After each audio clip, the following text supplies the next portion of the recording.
Hey Mama, and I'm here to work on the 6-day Ridgy Didge blanket. I've got it about 3/4 of the way done, and man, am I getting tired of it. But it's gonna be great when it's done. But here it is. It's made with Lion brand Respun yarn and a Furls Odyssey hook in a size I, which I believe is 5.5 millimeters. May they rest in peace. I hope they bring these back because I love them, but thankfully I got myself all stocked up. And let's see, I am streaming on all your favorite places. I'm on Facebook, I'm on TikTok, and I am on YouTube. So if you prefer the picture in picture where you can see my face and see me talking and see what I'm working on, go to one of the landscape platforms. But if you like the engagement, TikTok is the place to be. So you know, pick your poison, pick your poison. So I'm gonna put my TikTok device up overhead so they can see what I'm doing on TikTok.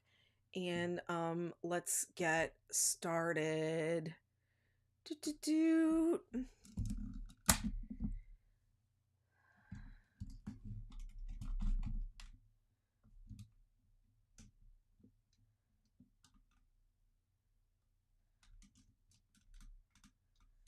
So remember how I'm still not able to zoom in, so I must still have that filter on.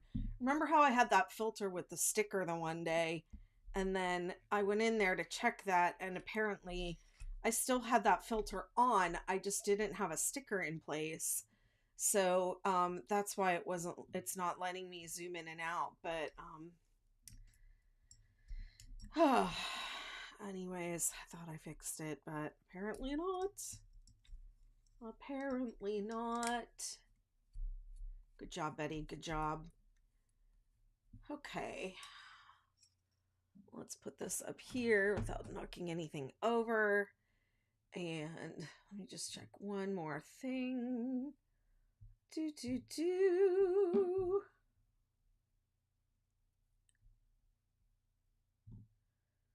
Oh, why is it all zoomed in like that?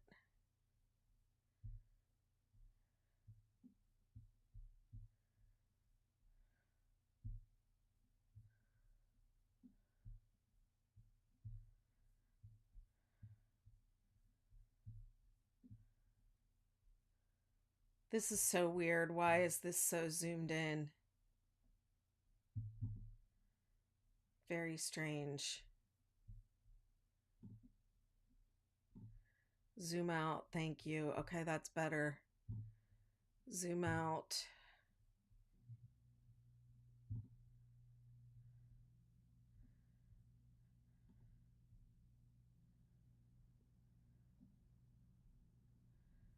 Yeah, so this whole start to finish thing, it seemed like a good idea at the time. But this is the first time I've done like a full size 6-day blanket from start to finish, and it's a lot. It is a lot. And because I am such a stubborn person, I refuse to give up. I mean, I could just get all the repeats done, and I might do that because I mean, do y'all really need to see me do 9 more lives of just sitting here working on this, 9, 10 more lives? It's so many. It is so many. They're starting to just all look the same. Even like I make the TikToks where I do the time lapse and I do the whole live in like a minute, and they all look the same. Now I have my yarn just like tangled up around. There we go. All right, here we go. Here we go.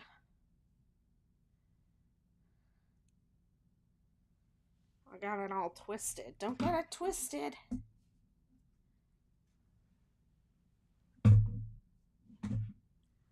I have to move all my stuff off my desk.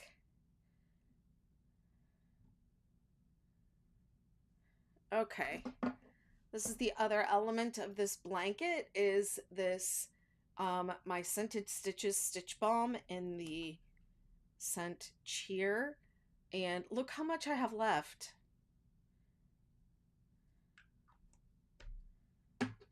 I'll put it like that so you can see it. Um,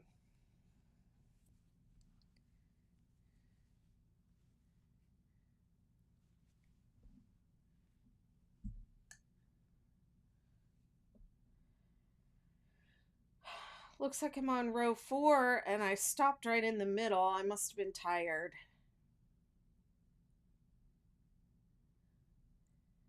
If I remember right, my camera was acting up, and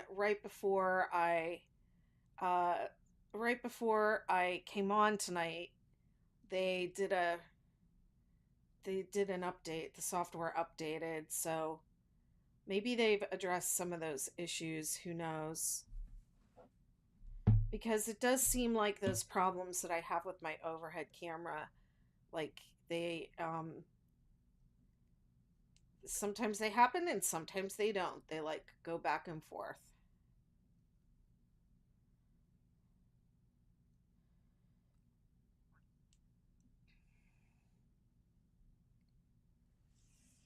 So I'm using 6 colors on this blanket. So this and I wanted to make a 70-inch blanket, which I think this is going to end up being a little longer than 70 inches, just because of how many stripes I had to make. So let me see. I have to go through the colors a total of 4 times, and this is my third. This is my third repeat of the 6 colors. So next will be this one, and this is the last color in the sequence. So that's next, and then I have to go through all the colors again to here.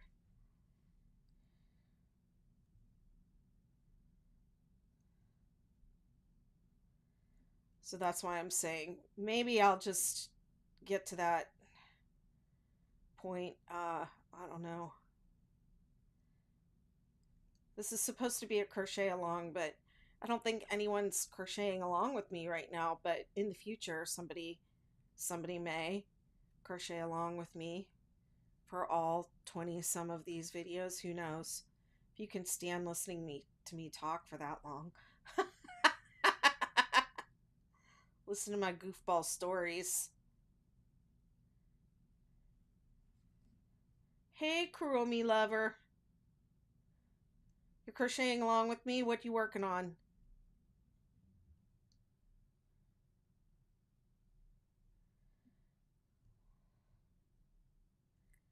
So I have an idea for, you're making a hat. I have an idea for the edge, for the border of this blanket. It's just an idea. I haven't tried it out.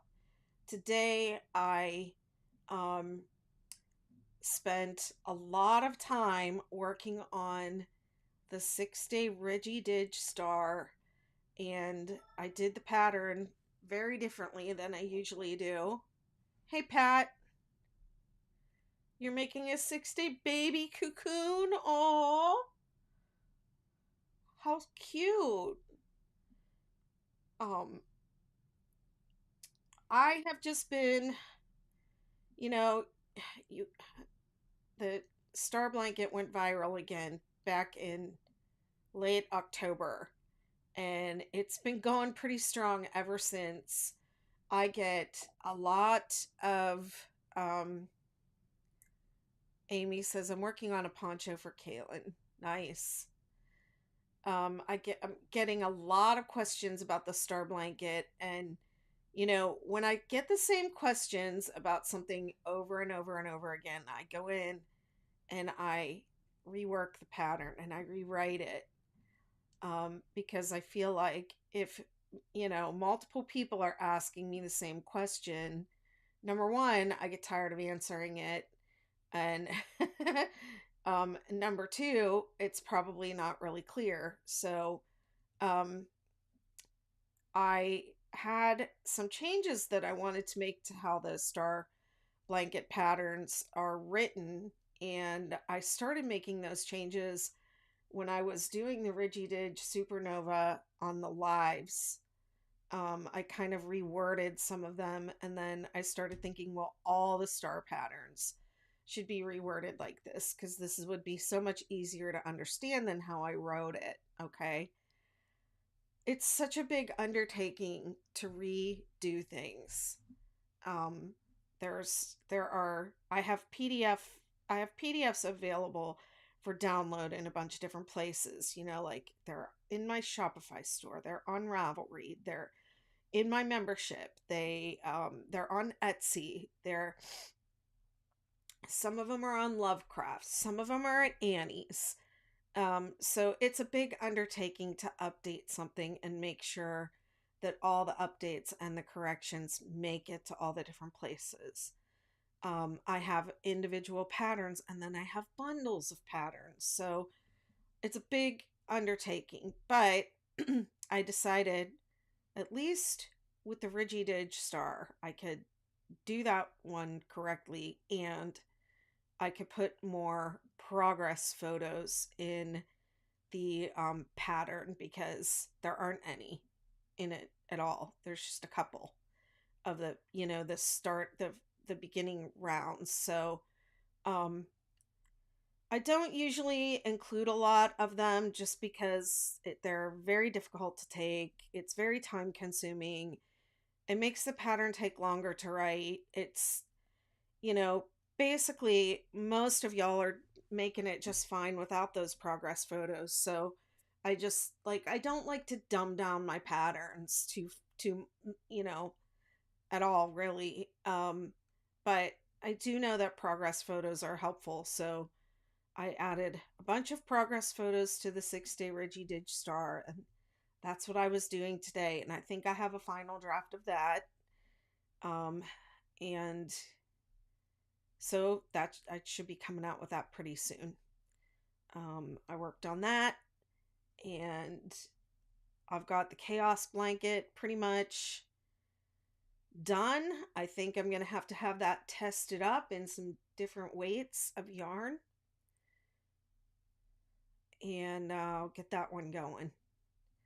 So that's kind of next, and then uh, I've got the Ridgy Didges, the Superstar, and the Supernova to get finalized and written up and put out there. And there's just a lot. I got a lot. But I got a lot done today. Yesterday I did a big newsletter, and this email thing is a big friggin' deal.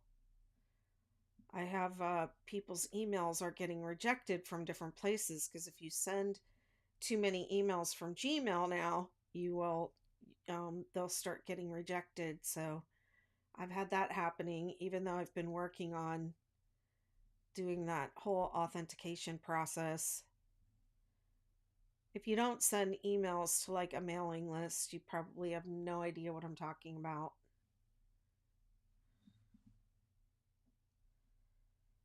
But anyways, I was pretty productive this weekend, even though I napped quite a bit as well.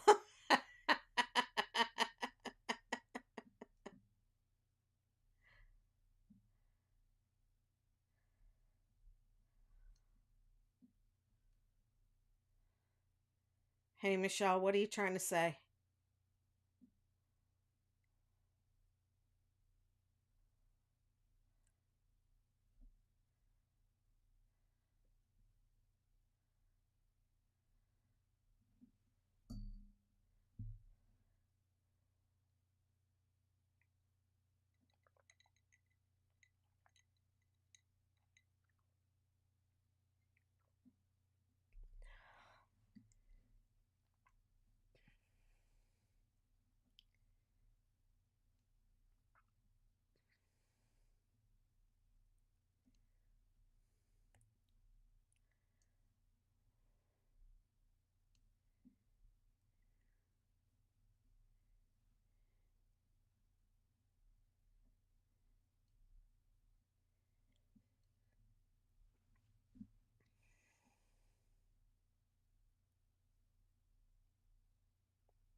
feel like getting sick put me really far behind. That's how I feel right now. I feel like behind.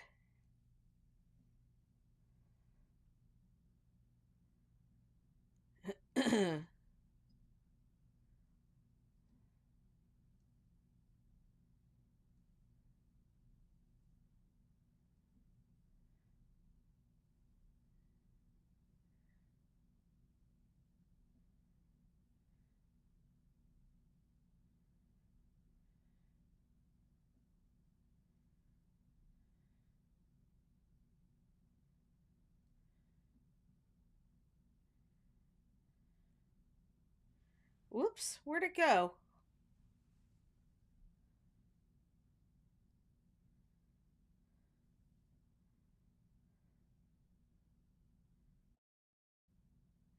Hi, Cindy, how are you?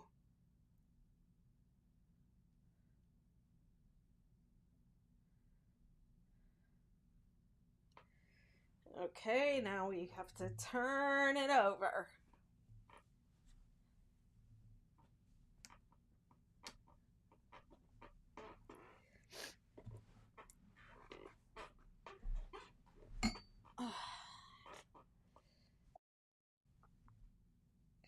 Oh, I'm doing better. Hanging in there. I'm still dragging, but I'm okay. I'm definitely feeling better. By the time I made it down to the pharmacy, which is a half hour away, to get my prescription for my inhaler, I didn't really need it that much anymore. So I've only used that thing a couple of times, but it's so weird. It's like I feel better for a little while and then I'll, have a have a coughing fit. Wake up with coughing fits. I'm coughing now just because I was thinking about it.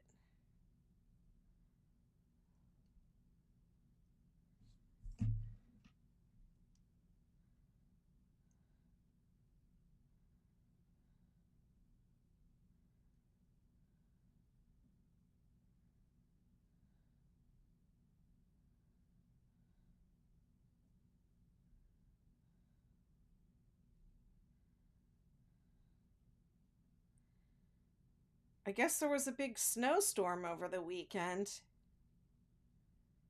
How did everybody do weather wise this weekend? Thank you. I don't know what just happened, but thank you.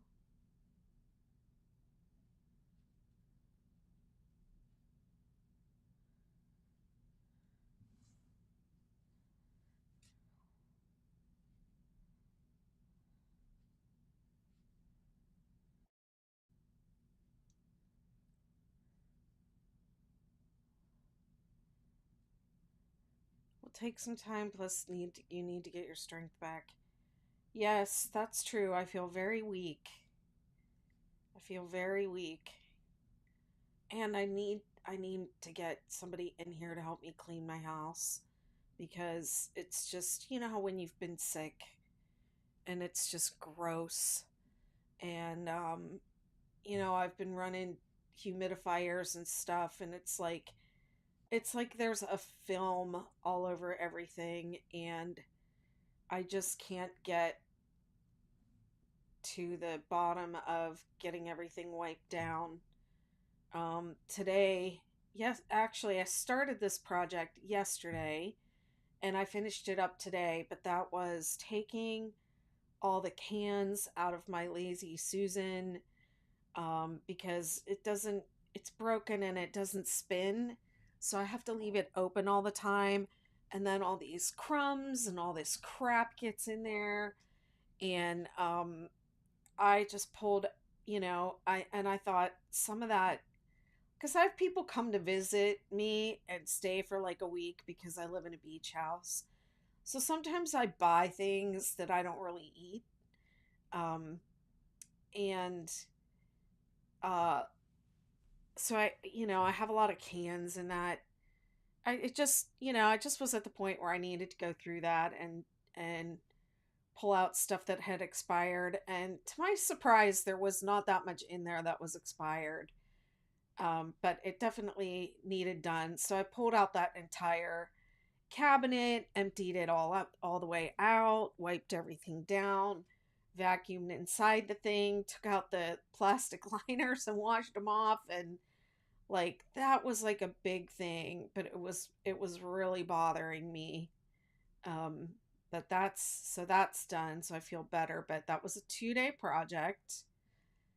Um yeah, sometimes it takes me a while. And I like to cook. I like to roast things, and then I don't want to clean up the pans. I hate doing dishes.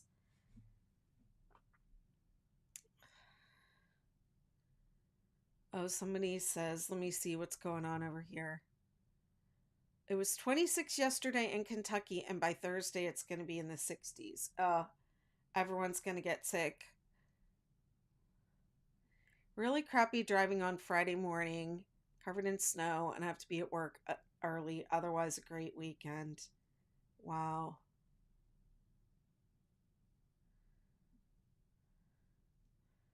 Michelle says, you've been sick too. I'm just getting over COVID. Oh, I don't think what I had was COVID. I'm not sure what I had, but it developed into bronchitis. And that was really annoying. And when you go to the doctor, they give you a antibiotic and a steroid. And I took all that stuff, and it didn't really, I feel like when you take an antibiotic, and if what you have is bacterial, you start to feel better like almost immediately, and it didn't really do anything. So but I did get better, but it didn't really make me it didn't really I didn't really see that much difference from the meds. So the steroid definitely messes me up, and I feel long-term effects from that. Like I felt that today. Like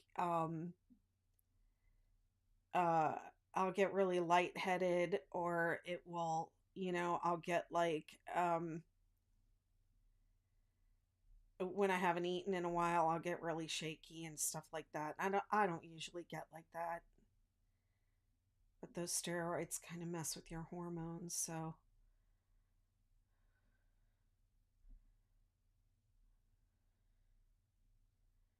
I've been trying to just take really good care of myself, get lots of rest.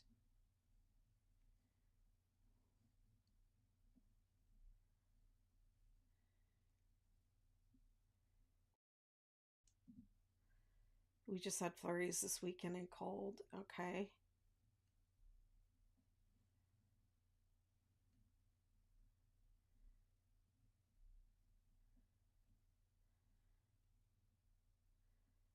Bronchitis takes a long time to recover from.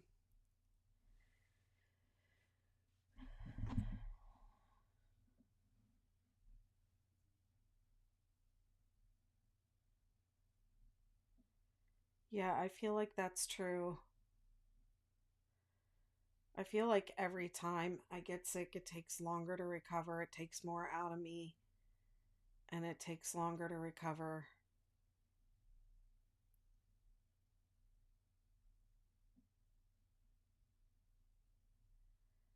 Hey, Sam, I am.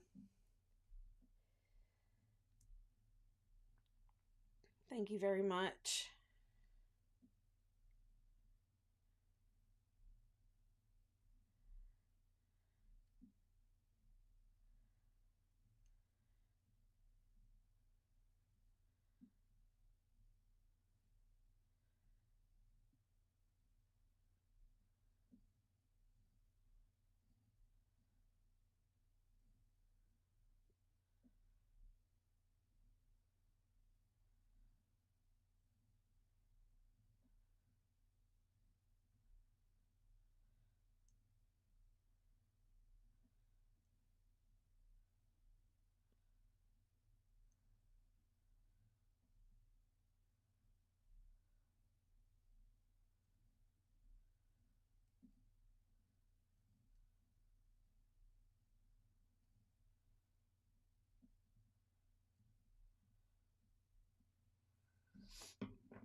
my little marker here. That's to remind me to do this.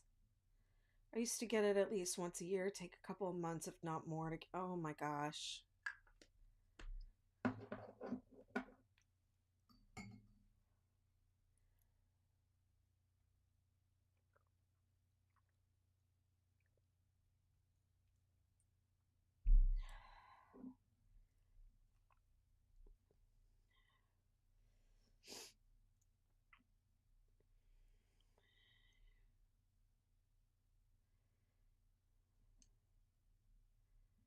Yeah, that was a rough start to my year.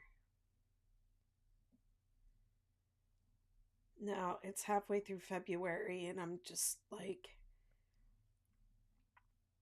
I feel like I'm chasing my tail a little bit.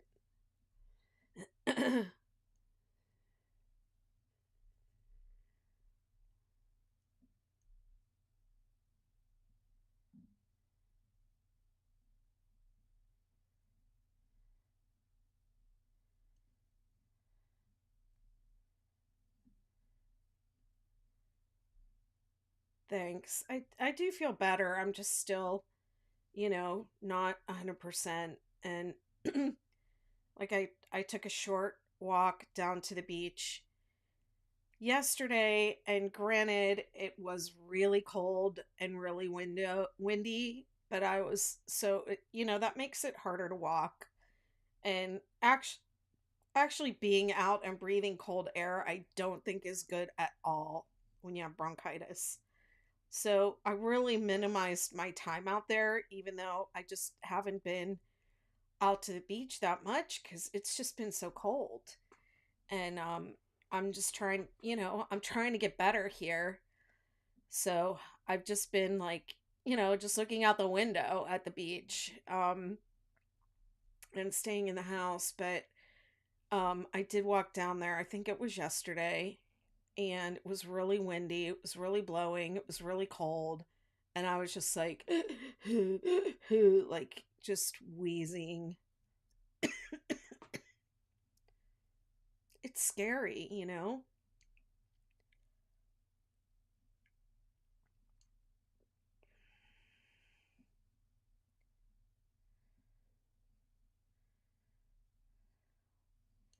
Thank goodness I don't have like a 9 to 5 and have to report to somebody.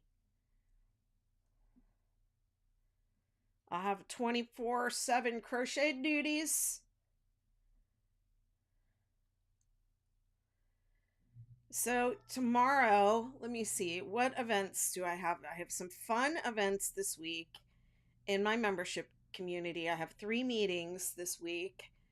Actually, one of them is open to anybody, but tomorrow at 10 a.m. Eastern Time, I've got. I used to call it Craft and Chat, but now I call it Crochet and Connect. It's the same thing, but I just wanted different words. Crochet and Connect at 10 a.m. in the morning. So we just hang out on Zoom and we work on our stuff and we yak. Um, and there's no like no lesson or a specific conversation. It's just hang out and crochet together or knit. I'm opening up more and more to knitting because I have I have a knitting project that I from a couple years ago that I still have to finish. Amy Bryson says I get to come tomorrow because it's a holiday. Yay! Michelle says I lost my taste and smell. It was weird. Now everything tastes terrible. Oh, I'm sorry. I I hope that you get your taste and smell back soon. That's terrible. Um, okay, Crochet and Connect tomorrow, and then Tuesday, it's evening my time, so it's 7 p.m. Eastern time.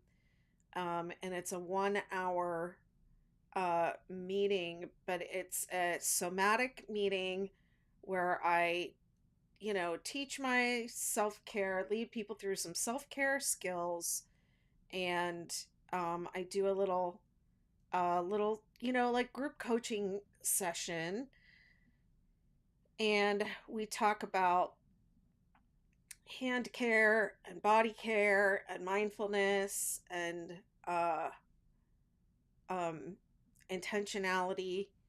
And that's what I call somatic crochet. And I had a good friend reach out to me recently, and she was like, I really love what you're doing. Is it for knitters too? So I'm starting to call it somatic crochet and somatic knitting. But, anyways, it's a self care um, check in, and it is for anyone who wants to learn more about making their crochet or knitting mindfulness practice and a healing wellness routine, part of your self care. So that is tomorrow at 7, and you don't have to sign up for the McKnitiverse to be part of that. I do it once a month for the public for free, and you can just find the link to that on my website. I think you can do somaticcrochet.com and you'll find it. And just sign up for the Zoom call and show up. Uh, and I do think I'm going to start recording them.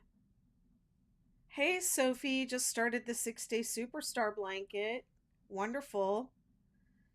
I'm going to start recording them for the people that can't be there, and keep like a little library of them inside the McKnitiverse. So let me see. Crochet and Connect, you have to be part of the McKnitiverse to do that. And the somatic crochet and knitting is free and open, but you have to sign up. Let's see what else. And then on Thursday, I am doing a design workshop meeting, and that is in the McKnitiverse. And that is for the people who like to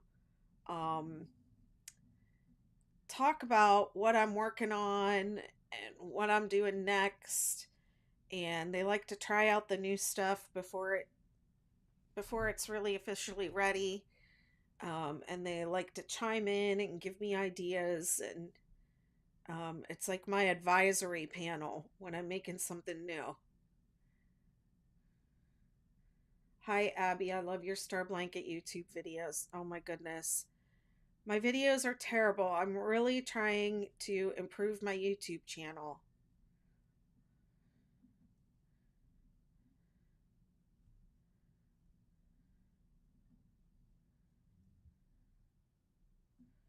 I'm not good at videos. I'm good at teaching and I'm good at writing patterns, but I'm not good at making those videos. I don't enjoy editing them. Woohoo! Looky here. It's time to change colors. Celebrate color change. Come on. People are like, Betty needs to recover from bronchitis before she sings. I sound like a Muppet.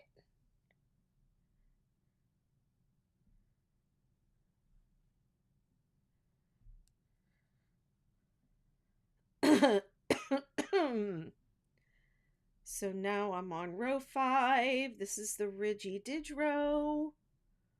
1, 2, 3. Okay. Ridgy Didge row. I had to go back and forth with your blog to get it, but they were both really helpful.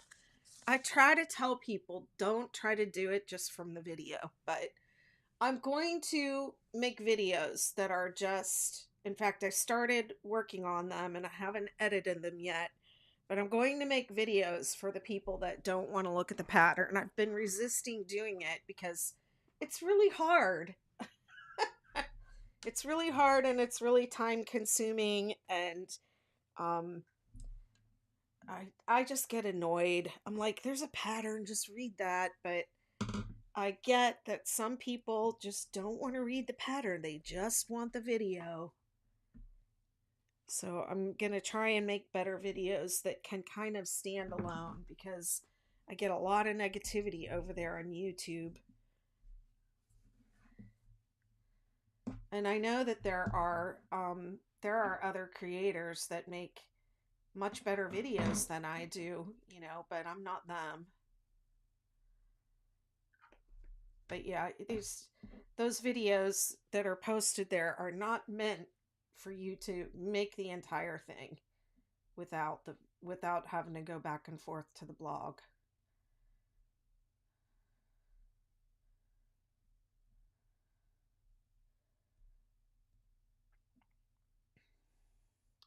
Thanks for sharing the live.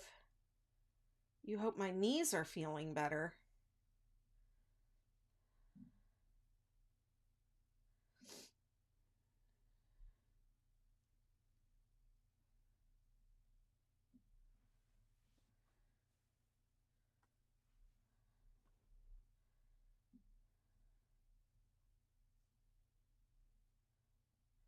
Well, I have lipedema, so I think when I made those videos was probably before I had surgery. I had 6 rounds of surgery for lipedema, and then I had a 7th surgery because uh,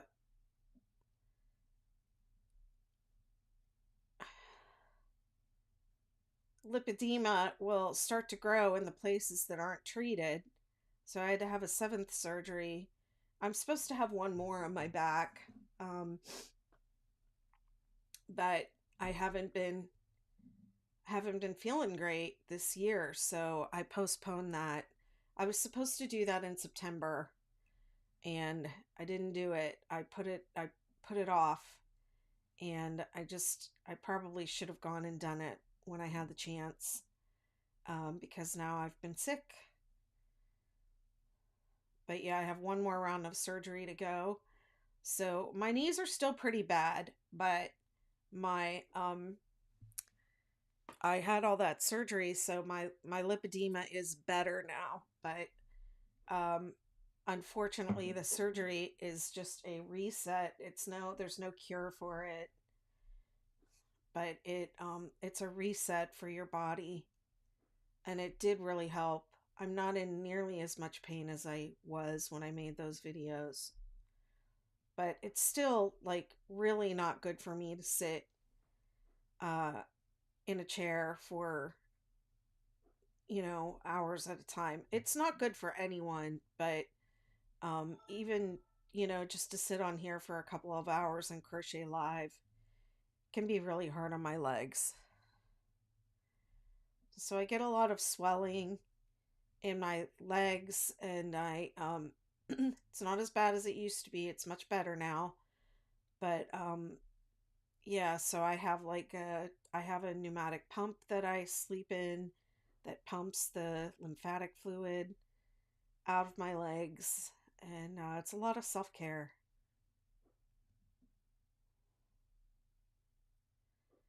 I think I made those videos in 2020 or 2021 or even 2019. They look like they were in my house in Newburgh, New York, and I left there in the end of 2022. 2022 or the end of 22 or the end of 21. Yeah, I think I left at the end of 21.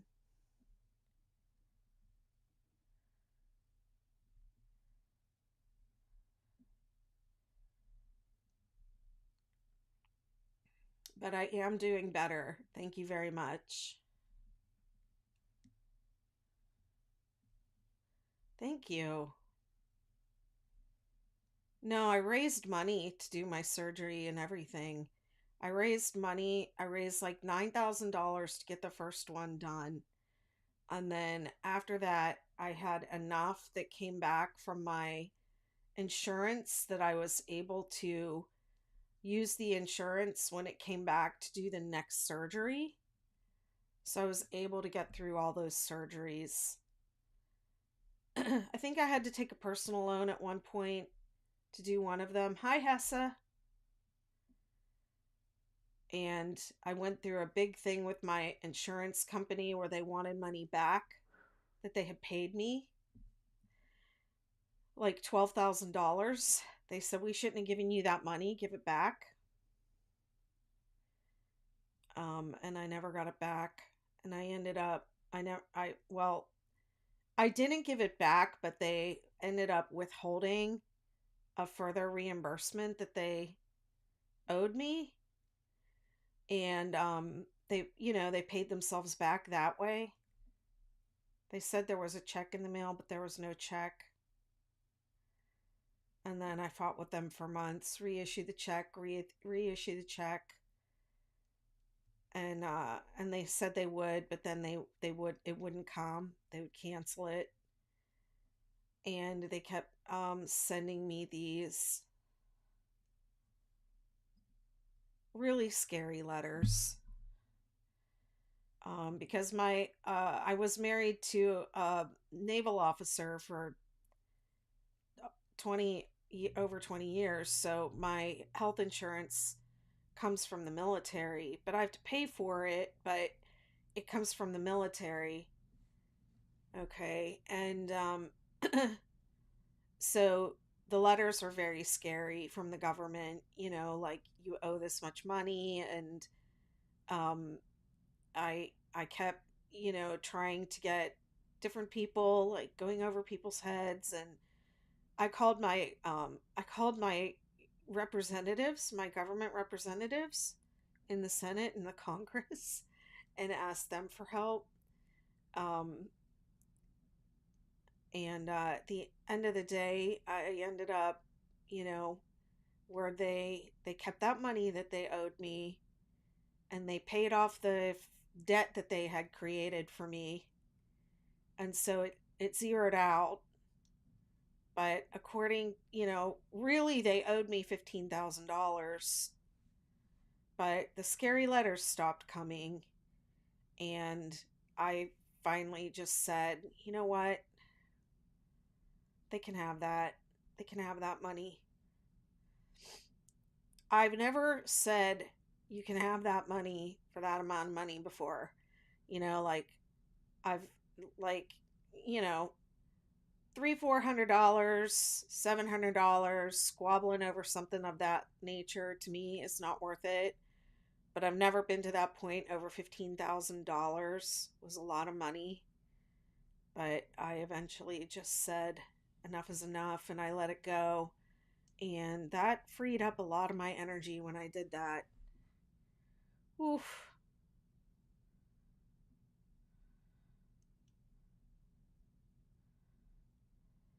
Because I would get those letters, and I would, they would just hit me like a ton of bricks.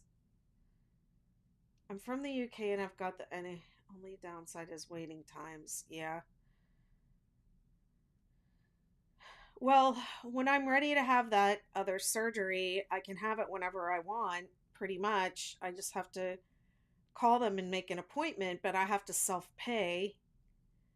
And then I have to I have to go back to my insurance and try to get, a reimbursement from them, which they're probably going to, probably going to have to fight them for it.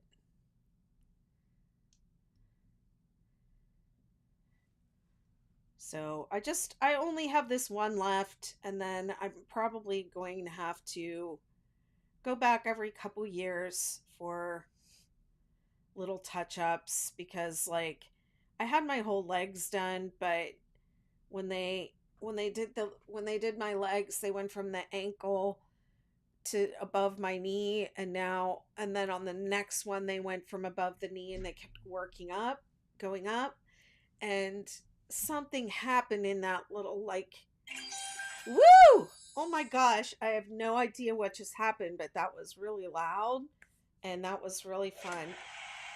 Oh wow, thank you. Yay! Nice. Thank you, Abby. That was great. Thank you. Yeah, so anyways, I'm probably gonna have to just keep going back every couple years and having little things taken care of here and there. But I'm better. I am better, but thank you for asking. It was like my knees must have been really, sometimes I forget, like you forget when you are able to, like, walk and move around, you forget that you weren't able to do that sometimes. So sometimes I'll just be walking around and I'll just be like, oh yeah, before I had those surgeries, I wasn't able to this and I wasn't able to that, and I was really in a lot of pain. A lot of pain. Like I had to quit working and everything. I used to be a dance and yoga instructor. That's what I used to do before I did this. And then my lipedema got really bad, and um, didn't know what it was for why it was, the way it was for a really long time, years, in fact. Um, I remember I had a bunch of testing done. They were like, they tested like all my organ systems, and then they were like, well, let's test for MS, let's test for this, let's test for that. And I remember my doctor saying, you're perfect. Looking at my blood test, you're perfect. And I'm like, I'm clearly not perfect. Like, I'm clearly not perfect. I can barely walk. And a year ago, I was teaching dance and yoga for a living. So, like, what's happening? What's going on? And it took a while. It took a while to figure it out.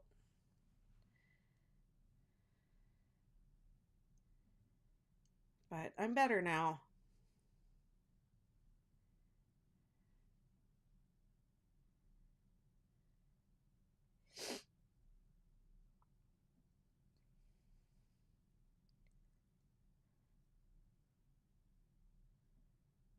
Thank you very much. Oh, thank you so much, and thank you for the encouragement, and thank you for the gifts, and please keep me posted on your blanket.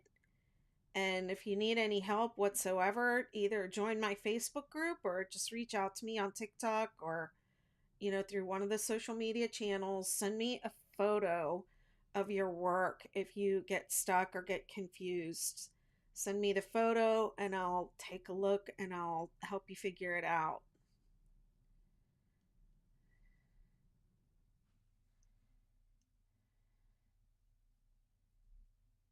Thank you so much. Appreciate your kind words and your gifts tonight. Have a good night.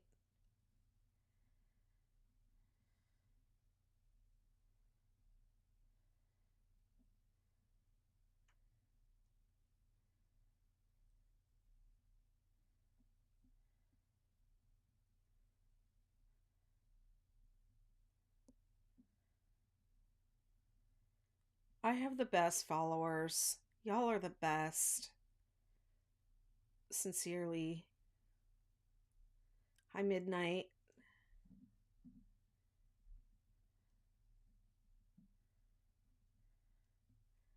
I just want to get so much done on this tonight.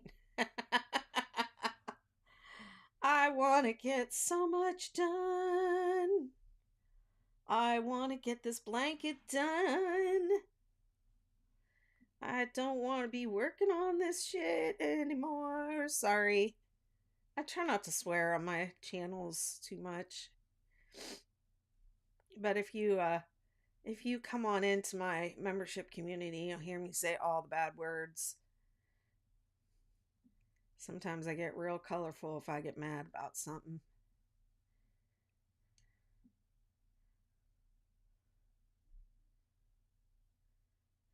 How are you? And I get it. I started a sweater and realized I needed it by this Friday. Oh my goodness.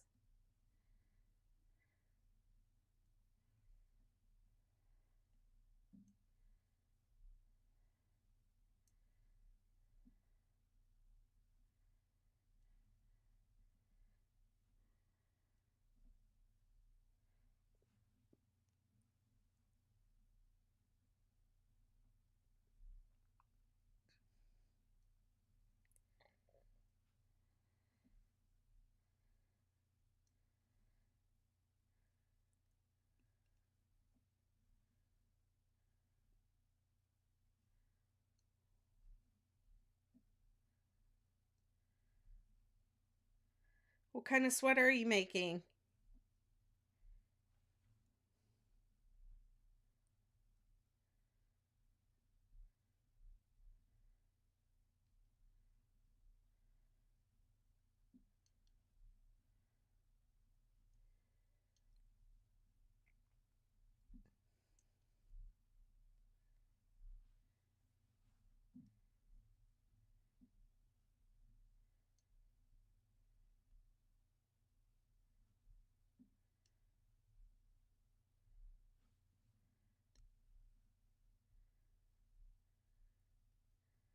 Pullover.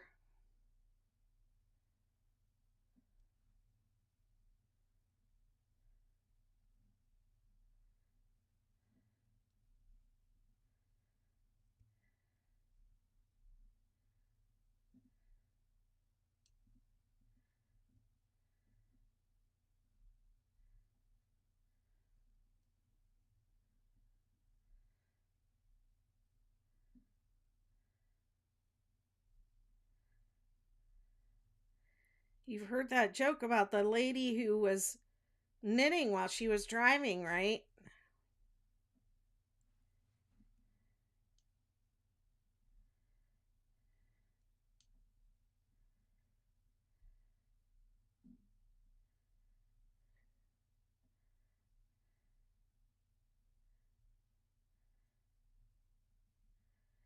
Well, the cop comes up beside her and he sees her knitting and he hits the lights and he goes, "Pull over." And she holds up the sweater and she says, "No, officer, it's a cardigan."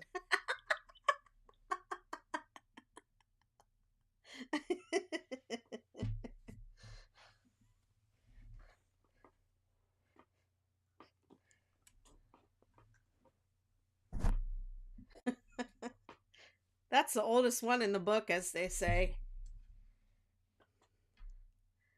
I should turn the heat down so this is going under the desk all the way to my feet. That's how long it is.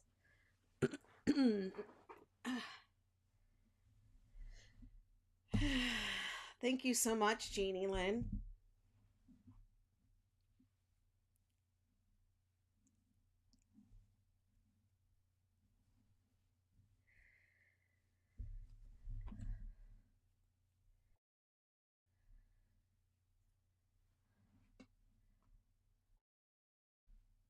Hey, Nora Rose.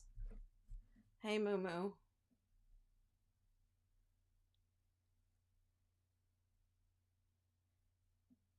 No one ever pronounces your name right?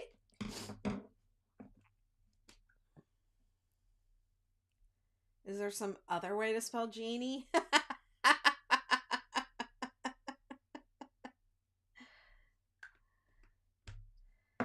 I don't know what's so hard about it.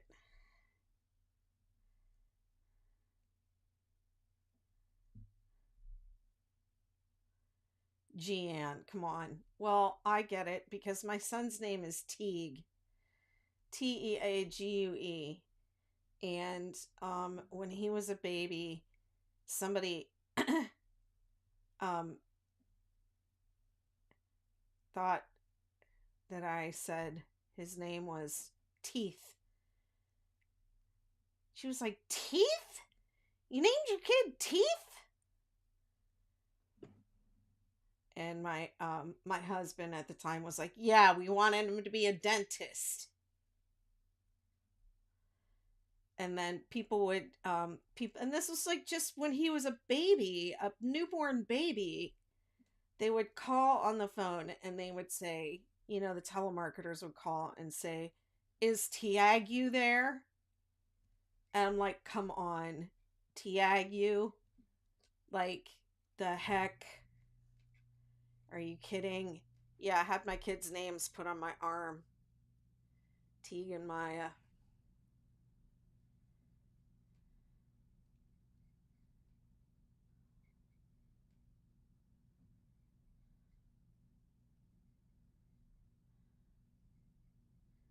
Thanks. Teague is an old Irish name and it means bard or poet. And it's really interesting because my son he turned out to be a prolific musician, and he plays a bunch of instruments and sings and writes songs.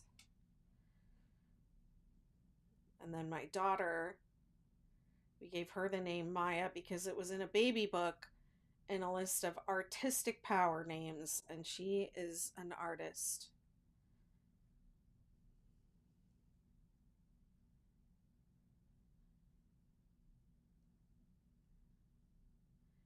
This is the 6-day Ridgy Didge blanket. If you hit the poll, you can get all the deets.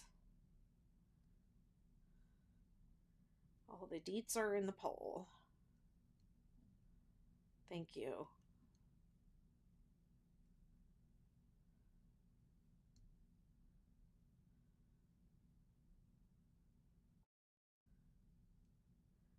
You're working on a supernova, Moo? How's that going?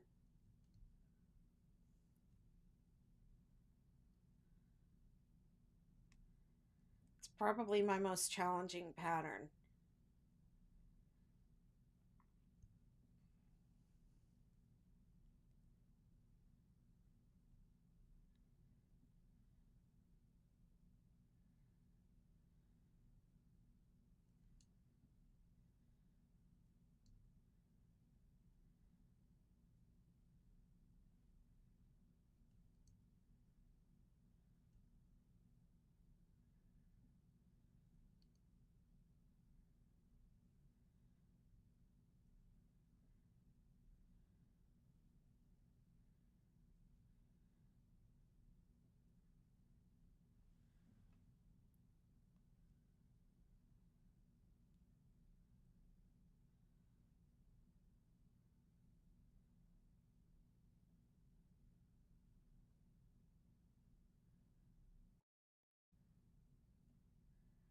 You're still in the part before it has the small points. Okay.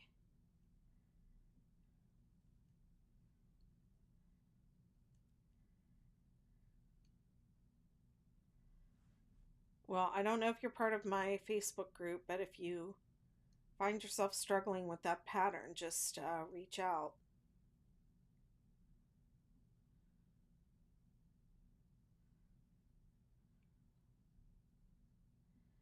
Best way to get help is to join the 6-day blanket group, the 6-day project group on Facebook. But I have a whole Facebook group devoted to working on these 6-day crochet projects, and there's 25,000 people in there. So if you need an answer real quick, you don't want to wait for me to look at my email or check my DMs, you can post in that group. Hey, Midnight, you're not supposed to make it from the video. It's not meant to show you how to make it. You need the pattern. It says that in all the descriptions. This video does not stand alone. So I know that there are a lot of people that don't want to read patterns, but you have to for this one.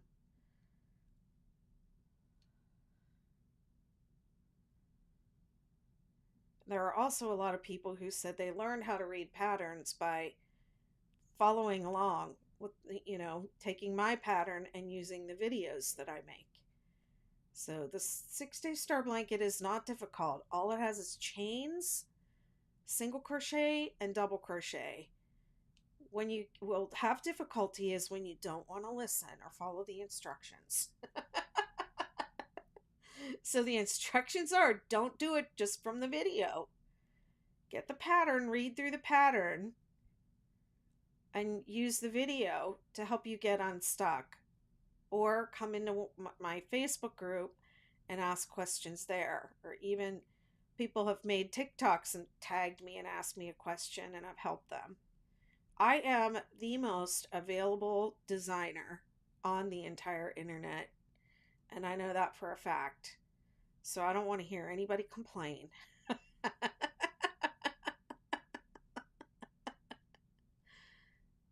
If you get stuck, it's probably because you didn't listen. So get the pattern. It's free on my site, or you can spend $4 and get the PDF.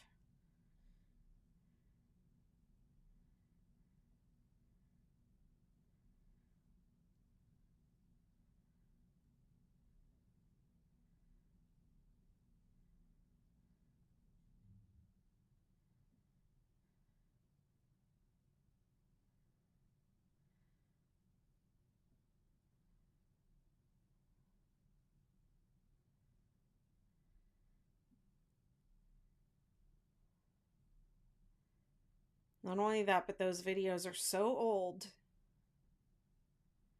I'm going to take them down.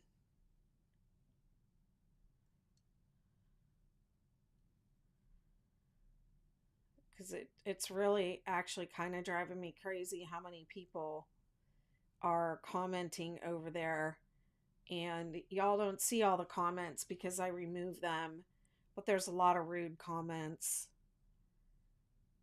And people telling me I need to slow down, I need to this, I need to that. First of all, it's not live. You know, like you're commenting on a 3 or 4 year old video.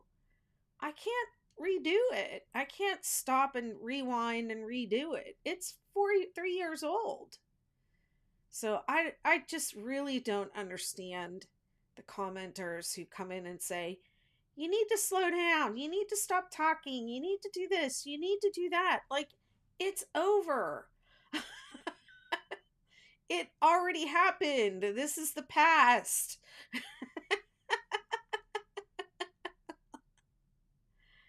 I don't understand what they think they're accomplishing when they do that. And then they get mean, and you know what I do? I just delete it and I remove them from my channel so they can never comment again. That's how I roll. Because it says right there, this is not the pattern. This is just to help you through the tricky bits, and it's also for engagement.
Woohoo! Row 2 and 3 are next.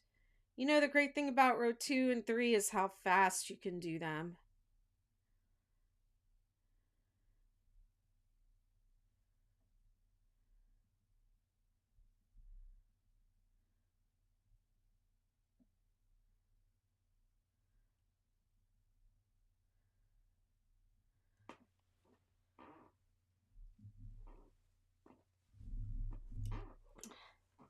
My blanket is long enough that I don't have to flip the whole thing if I don't want to. I can just flip the top of it.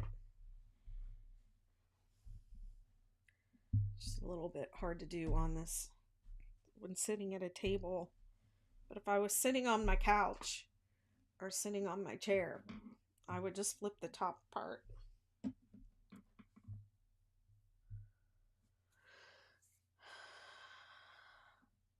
Hi, Brooke. I'm excited to see you too. It's been about an hour. So you all know that you should stretch about every hour. I use these little timers to help me. In fact, I'm going to put this one on and I'm going to set it for an hour so that I remember.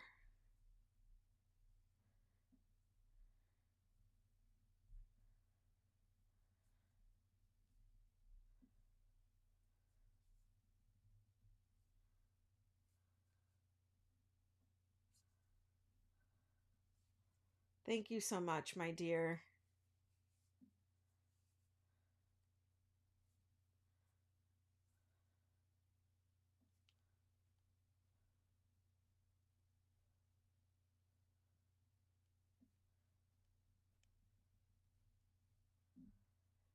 Guys, I don't shake my hands. I'm trying to do it gently, but I don't shake my hands out because I'll never forget this. When I had my daughter, I we had a nurse come to the house to check up on her, like, I don't know, a couple days after we went home from the hospital. And I'll never forget that nurse had me shake the thermometer down. She handed it to me and said, "Could you shake this down for me, please?" And I said, "Sure." And she said, "I have carpal tunnel syndrome from shaking the thermometer." So for that reason, I never, I don't shake my hands. I don't think that is actually good for our wrists. But these are the things that I do. Yeah. Um, I use this, and I probably learned about this lymphatic massage oil with when I had my surgeries, because I was like buying compression garments and stuff in my Amazon account. So that's probably where I learned about this. But I use this on my hands, and it is not like super greasy. I can use it on my hands, and then I can pick my work right back up again. And it's, you all can see that my hands get kind of puffy, and it's because I have lipedema. And so I use that oil, and then I put the oil on my hands, and then I use this is called a fascia blaster, and it's a fascia tool. Yeah, it's also in my, if you go to my Amazon influencer store, it's in there, the somatic crochet store. It's called Bruisex. So if you the link is in my bio. And then this, I tried to put these in my Amazon store too, but people that ordered them were having a difficult time finding that they weren't available. So I see that they are it's from Ashley Black, Fascia Blaster, and it's not cheap. But I did see that there are like knockoff products now on Amazon that are kind of like this. But you can see everywhere that it's getting red is like where there's fascial adhesions that this breaks up, and then it brings the blood to the skin. So this is really good for those people that tension with your finger like this, and you have this, you know, you're making all this tissue under here tight and bound up. So this is, I'm one of those people. So this is really good here. I can actually feel like um I can actually feel in there where it's breaking up um something. I can feel like little knots in there and see how it's getting red. Yeah. So you really have to take care of your hands when you knit and crochet, okay? Now I'll it's not as fun to do the right hand because I'm right-handed, so it's easier to work on my left hand, but I'm just I use this like once per session. Usually I do it on my lives to show people what I do. But I have these little phase blasters like all over my house. This is where I feel it on this hand a lot, is right over my thumb, and then up into my forearm and under here in the elbow. I have a burn right there, so I'm not going to go too crazy. But I get it like up into my forearm on this side.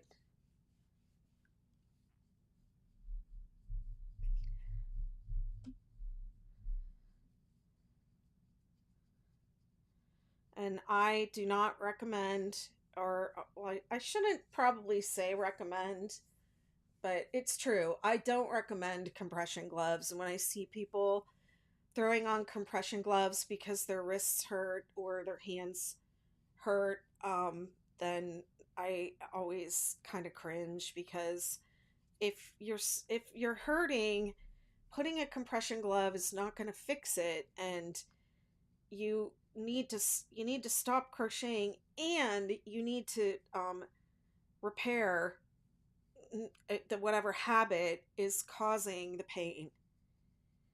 So my practice is mainly it's mainly preventative. I'm doing the 6-day Ridgy Didge blanket.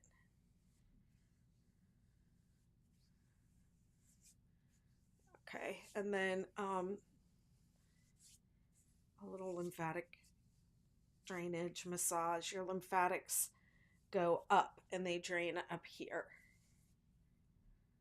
Okay, so there's a little somatics for you.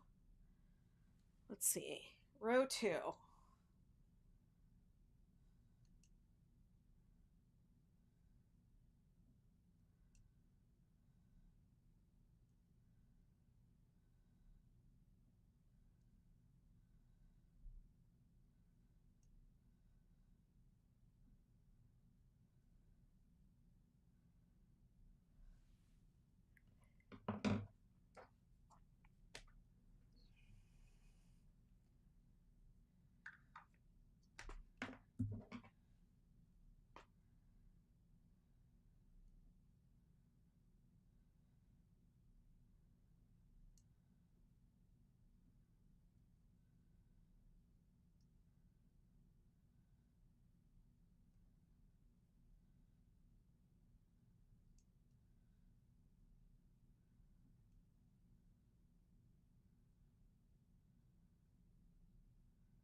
Whoops.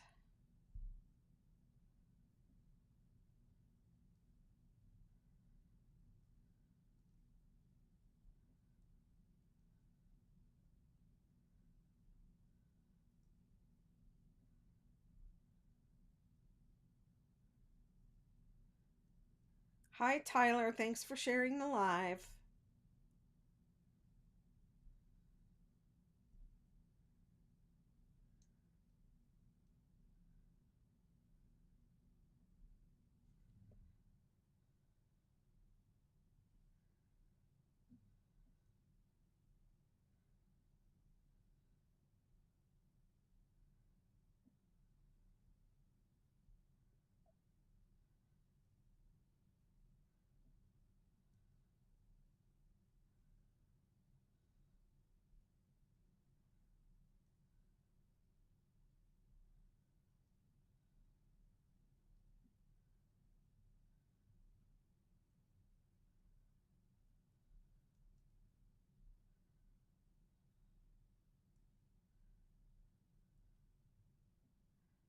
What you working on?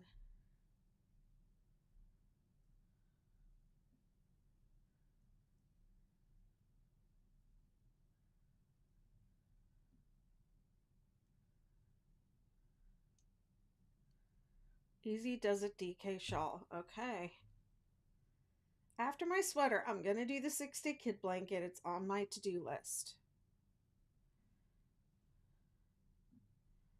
Well, why don't you go back to your star blanket and we'll help you get past the 3rd row.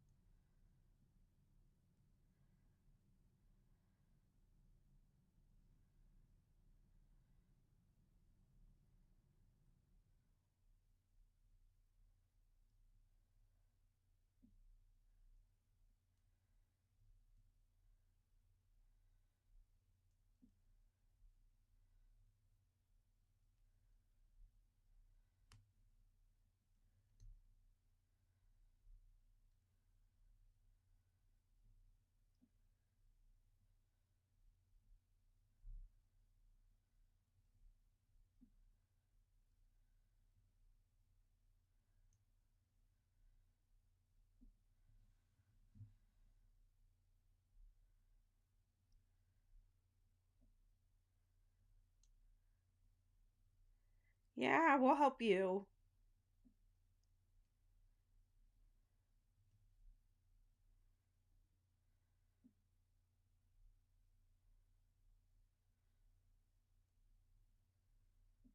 I have those little bugs in my house because I have plants. I had to hit a couple of my plants with the hydrogen peroxide.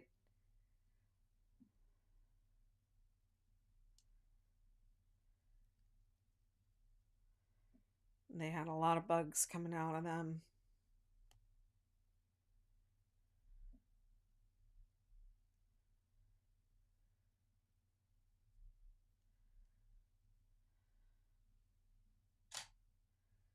Okay, there goes my overhead.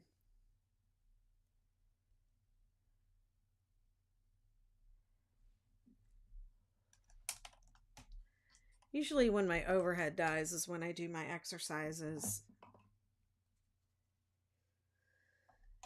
I do like plants. I don't like those little bugs though, and I used to have a lot of plants. I used to keep a lot of plants, and I was a Navy wife, so we had to move a lot, and then I, I got rid of a lot of my plants that I had. Um, and then I tried to I wasn't successful doing plants in the last um couple places that I lived. There we go. All right. Um, but I think the energy is really great where I live now. So my plants are doing pretty well and I'm learning. I'm I'm a very nurturing person, but I also can be like over an over nurturer and intrusive, I guess would be the word. And so sometimes I overwater them, hence the bugs. Yeah, I got some carnivorous plants, and that's been fun too, raising those guys. Is butterwort, is that the one that looks like a little succulent? I think I ordered one of the. I have a couple carnivorous plants coming, but for Christmas I bought myself a little pack of carnivorous plants, but two of them were Venus flytraps and they died. Um, and I didn't know that you are supposed to keep them in in water, basically. And I went away for like a week when they were still pretty young, and and I came back and a couple of them were dead, but the other three are still doing pretty good. So we'll see. They're very tiny. I probably should repot them maybe in bigger pots, but they're still in those little tiny pots that they came in. But I'm just trying to let them get started off on the right foot, and get strong. And I know they probably need a certain special kind of soil mix, and I just don't want to kill those guys. I want them to get big. Um, and I bought these big plants at Costco, and when I bought them, the lady was like, um, might want to pick some different ones because they like all had brown on the leaves that I didn't notice. And I was like, I think they just need to be repotted. And two of them are doing pretty well, but the third one is just struggling. And that's the one that has all the bugs in it. It's probably the one I've overwatered too much. So I don't know. I have 7 betas around my house near my plants. One of them is a female beta. Okay. Huh.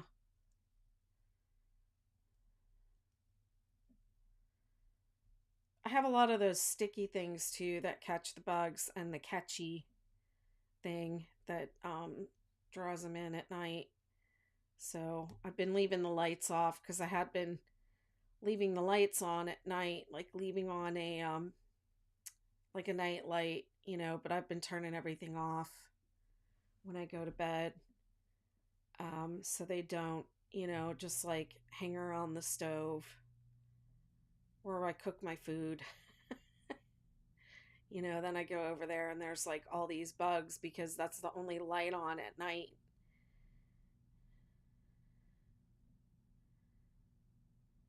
So I definitely need to hire a house cleaning service to come in and help me keep my house clean because I'm a little overwhelmed here.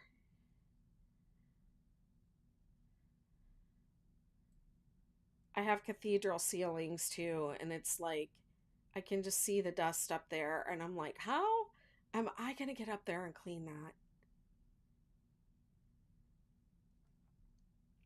Stink bugs are so bad here this year, and the Asian ladybug beetles. Now, I have not seen any of those. I think I had one stink bug in the house the whole time I was living here so far. I've seen one. And I'm glad because I really don't like those guys. I know, right? But I do have the little.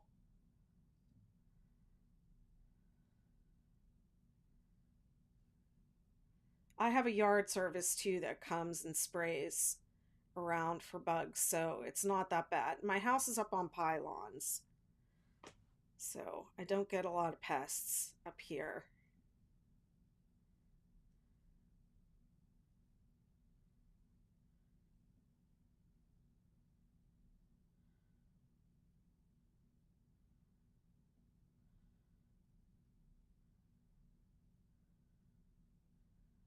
I'm on the Outer Banks of North Carolina. I'm a North Carolinian now.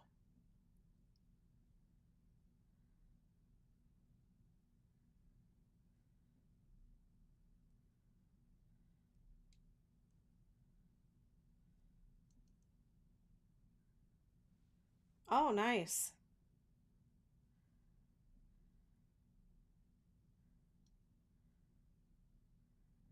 It's the 6-day Ridgy Didge.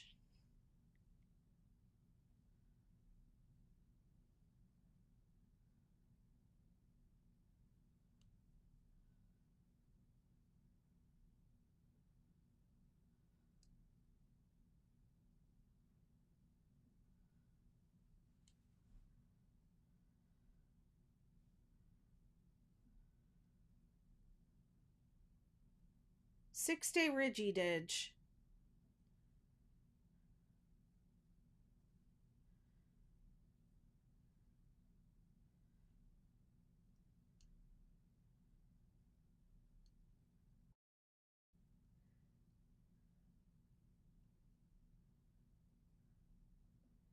Hey, Melanie. Melanie says, hello there.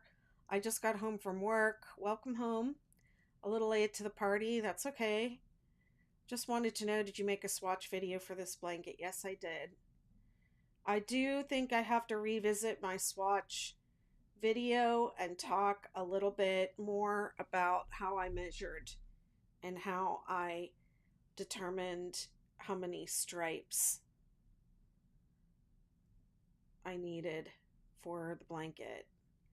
Because I do have a resize video where I talk about how to measure and adjust for width, but I don't uh, have a video. I don't have information on my site or in my patterns about how to adjust for length. I only did the width part. Can you tell me how to make it, please? It's the 6-day Ridgy Didge blanket. It's on my website, bettymcknit.com. The baby blanket version is on my website.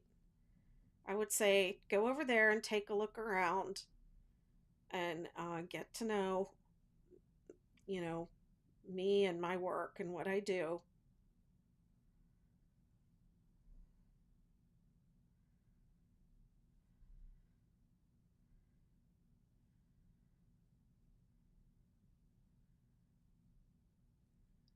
Dallas colors. First, it's BettyMcKnit.com, my dear. Go to my bio on my page. Go to my profile page and click the links.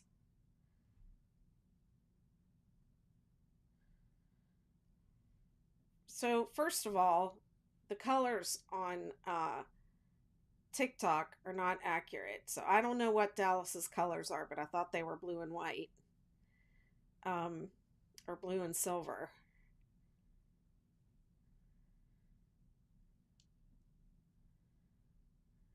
And there's 6 colors here, so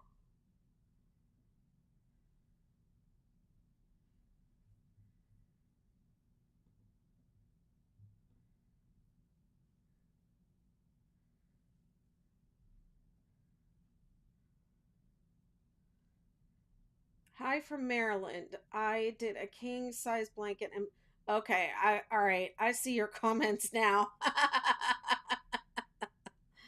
All right. King size blanket and pillowcase in 2.5 weeks. Oh my goodness. Okay. I thought you were saying that the blanket that I was making was Dallas colors. I was like, what? All right, I get it now. There was someone else commenting, and I think I just got confused.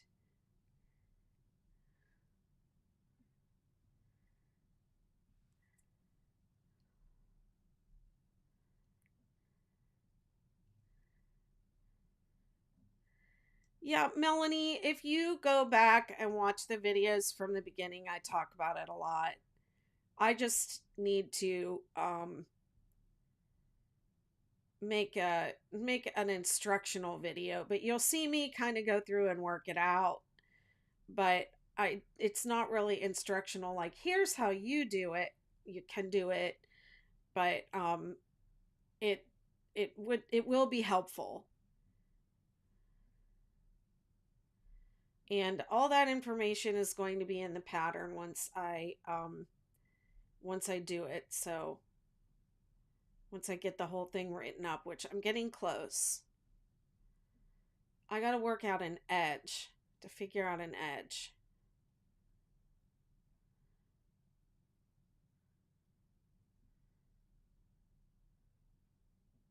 Oh, thank you, Miss Brooke. You have a good night. Thanks for being here. It's been a pleasure talking to you.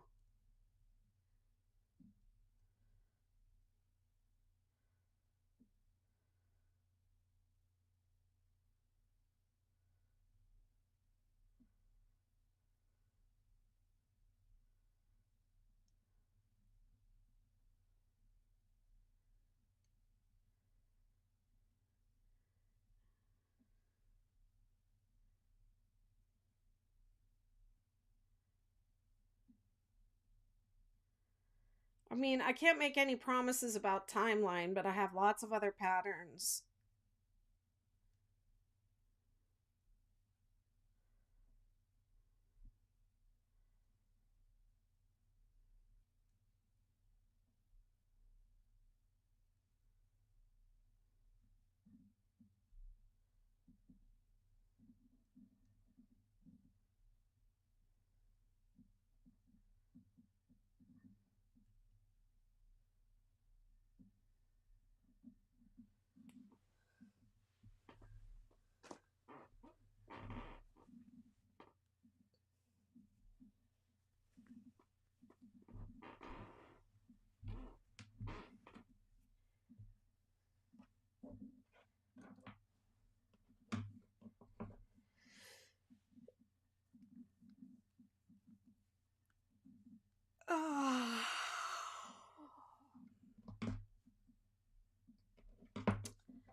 Row 3.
Did you have a nice Valentine's Day?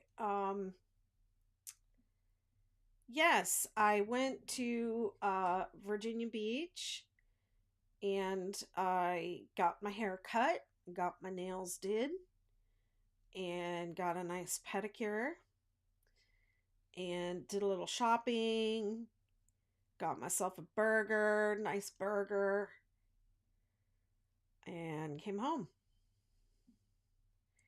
Angel Ghost says, I love watching you. I can't crochet for myself at the moment. Oh, I'm sorry. Why can't you crochet right now?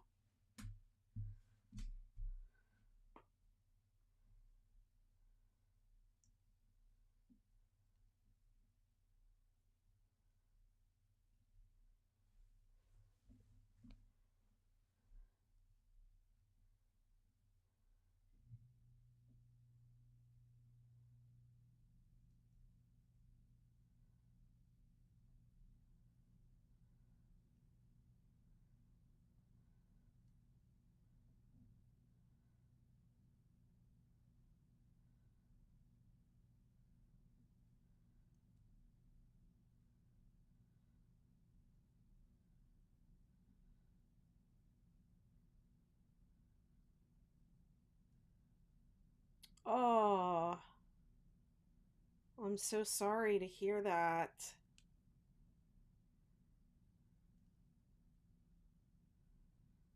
Maybe you can do some of those loom hats, loom knitting. Are you America's Next Top Model?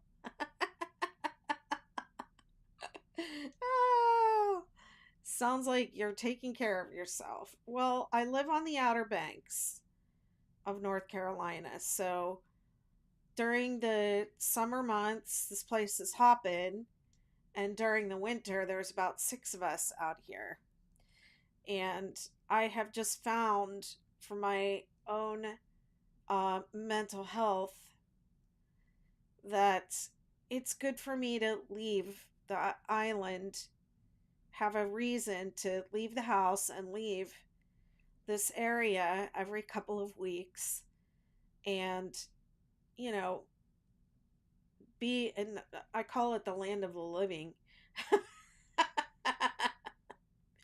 Because it's, I live in the house that I live in used to be a vacation beach house where people would come to vacation. And, it's got like four bedrooms, and I sleep in one, I work in one, and then I have my living space, and then it's got a kitchen, like an open floor plan kind of thing. It's like a beach cottage.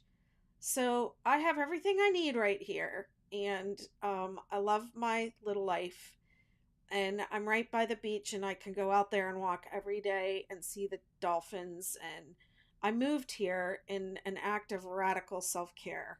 Okay. But I, from time to time, find that I can go a little cuckoo if you know, if I'm out here for too long on my own. And so every couple of weeks I head up the road, and I make myself go go do something and be around people. I saw online that there's a country line dancing class out here once a week, and I really want to go do that. I think that would be fun. So I'm working up the nerve to go down there. Are there tan lines? I don't have any tan lines right now because it's been cold. But probably in a month or so, people are starting to get their houses ready to open back up. It's been really cold. But spring break is coming, so very soon there will be people. I saw people today that looked like, and usually they come in on like Sunday night out here. So when I was just coming in to get on my live, I saw people walking by going out to the beach, and it looked like a family. They looked like tourists. So I think the tourists are coming pretty soon. And I get a sad and also a happy feeling about it. because a lot of the restaurants are not that I don't really go to eat in restaurants unless I have guests. Um, but things will start opening back up because stuff closes all the way down. Sounds like you got a bikini body. What?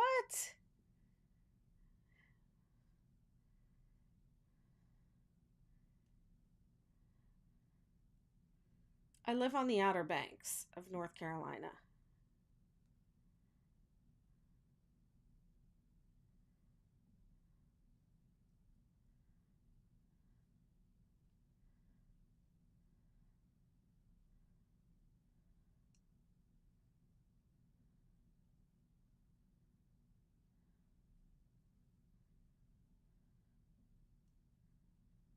Yeah, I really love it here.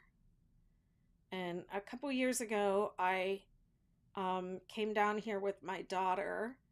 I used to come down here. I mean, I've been coming down here to vacation for 30 years. And, oh, uh-oh, what's happening? I forgot to plug in my phone.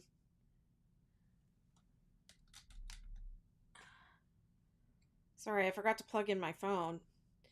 Um, I've lived in a bunch of different places because I was married to a Navy guy for a while. And he was, you know, how they are, just transferred around for years and years.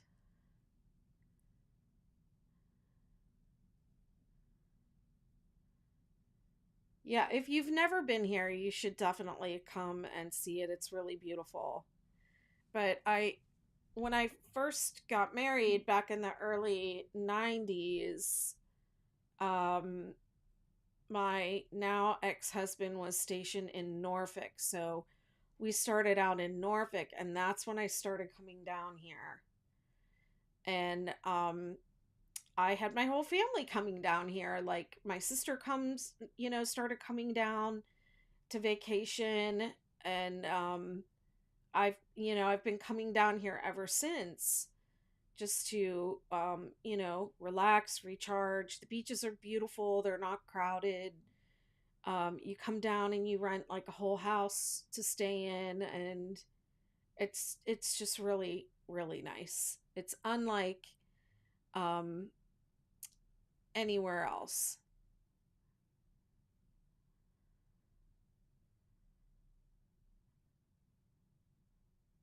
And I just love the beach. So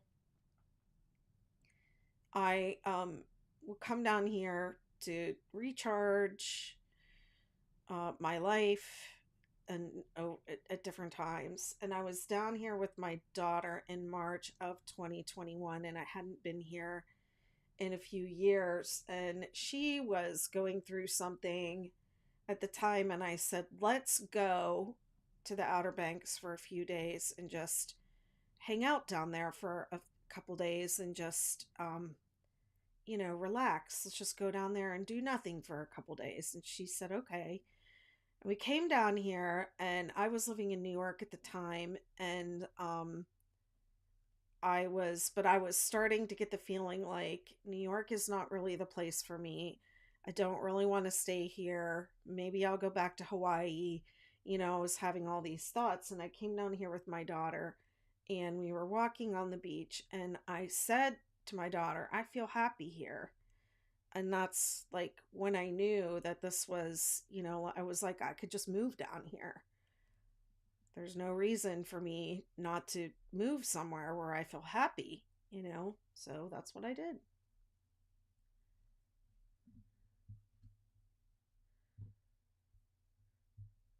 Been here for a little over 2 years. This is my third year.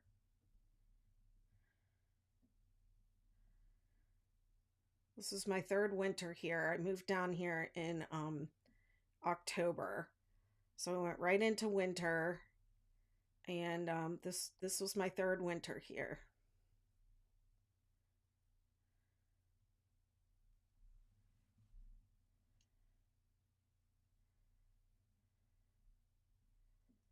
Do you like Hawaii too? Yes, I love Hawaii. I love Hawaii.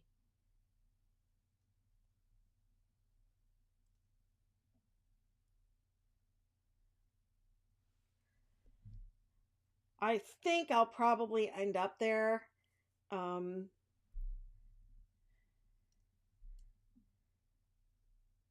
Once I'm done making all my money and traveling around and I want to buy this place that I'm in. I'd like to have a place in Hawaii, like a little studio apartment there where I can go and hang out and work in Hawaii. I went to school in Hawaii. I went to the University of Hawaii and got my master's degree, so I always want to go back there and work. And I've been back there to put up my choreography festival in 2019, and it was amazing. It was an absolutely amazing time.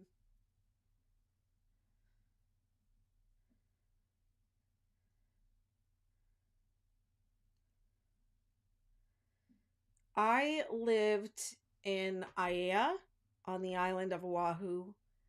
And when I go back there to visit, I like, even though it's for tourists, I like to stay in Waikiki downtown and walk down to the beach and be a tourist.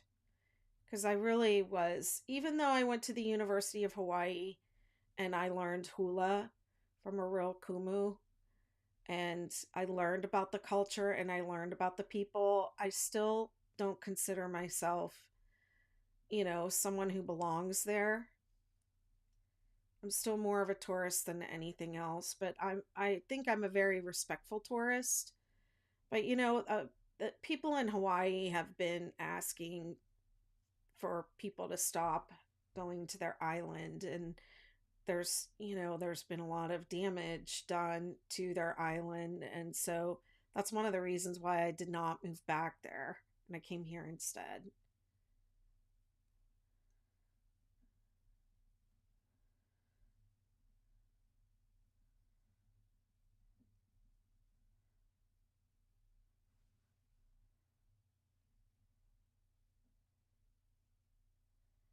But I went to UH, and I got my master's degree there, and it was such a beautiful experience. I really loved it. Oh my God, spectacular. I made friends, good friends that are still my friends today. They're like family. Like the kind of friends who take care of each other.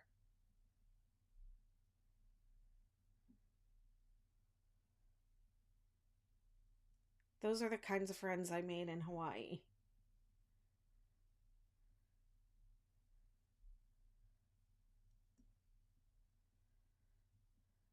Like my friend Sarah, when I got divorced and I didn't know where to go. And she was like, "Well, we're going to Newburgh, New York. Would you like to come?" So I went to Newburgh because my friend Sarah was there. My daughter was in school in Brooklyn, and I couldn't really afford to go to Brooklyn. So I went to Newburgh,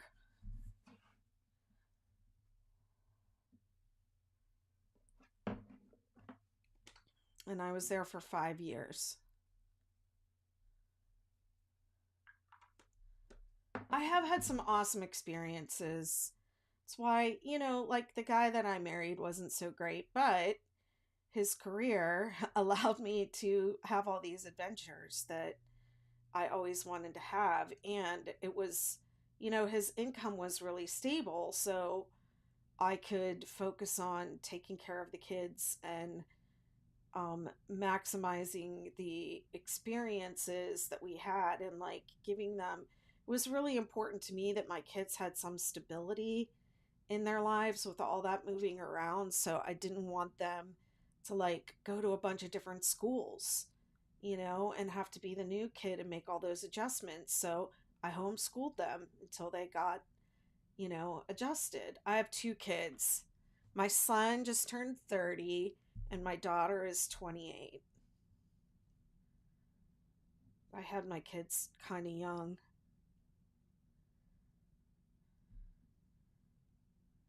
Friends that take care of each other are family. Doesn't matter if you're not related. Isn't that the truth?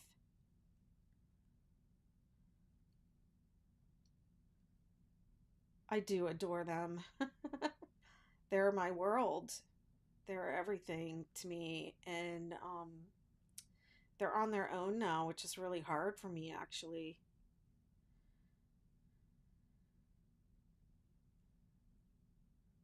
But my daughter, Maya, is the sweetest person. And we, I don't get to see her as much as I would like. Um,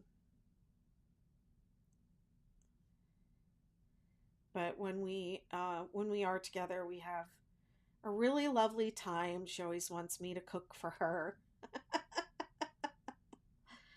which I don't always, it's not my favorite thing in the world to do, cook, but for my daughter Maya, I will do anything. She, uh, whenever she comes to visit me, I always make like a big batch of chicken broth that she takes with her. And she loves my soups, so I'll make like broccoli and cheddar soup. And what else do I do that she likes? Oh, just like basic like salmon, um, things like that. She likes my soup, and she likes these sandwiches that I make in the oven that are just basically like, you know, toasted toasted sandwiches. But I feel like I can feed her anything, and she'll be happy with it. I got a question on the third row. 6-day blanket is supposed to be chain three, then chain one. What do you mean chain three, then chain one? What do you mean? Food is love. Are you a good cook? I don't think I'm a terribly great cook, but I have a few things that I am really good at, and soup is one of them. I love making soup. I make this potato leek soup. I haven't made that. I'll make that maybe next time she comes. I'll make the potato leek soup because she likes that too.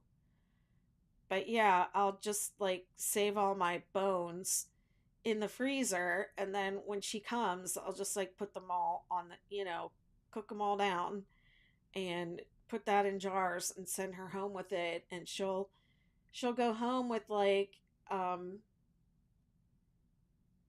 with like a bunch of stuff, bunch of food. It says chain 3, then 2DC, chain 1, 2DC. Yeah. So it's chain 3, 2DC, chain 1, 2DC. And then you repeat. Does it say to skip?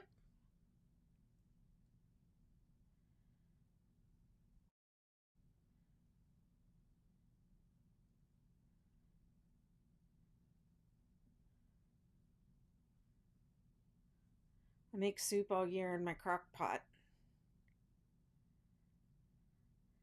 I don't have a crock pot, but I have one of those pressure cookers that you can use as a slow cooker.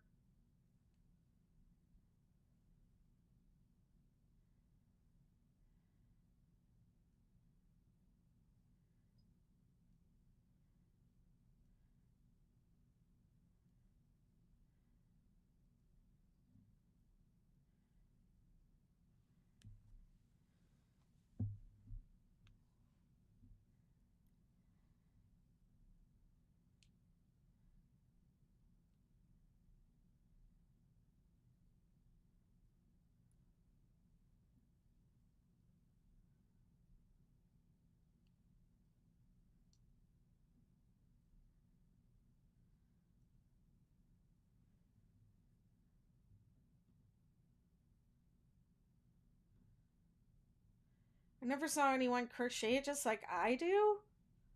Oh, you mean how you hold the yarn?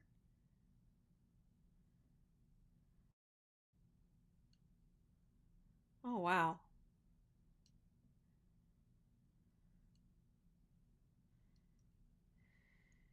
Yeah, but I didn't realize that because I was making mashed potatoes in those, but they make the potatoes taste weird. So I'm not gonna make mashed potatoes in there anymore. I'm just gonna boil the potatoes regular style. It's the 6 day Ridgy Didge blanket.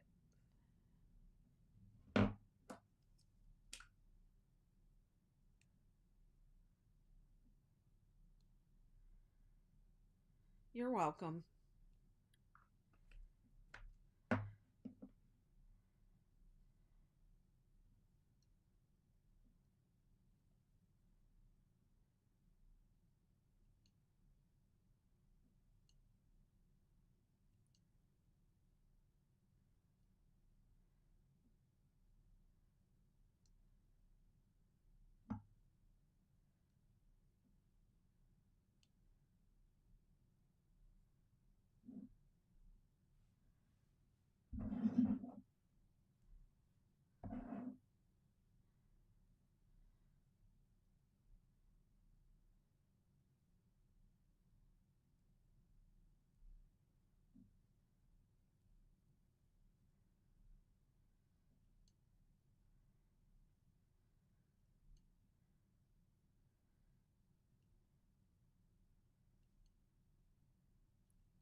Did you make blankets for your kids? Yes.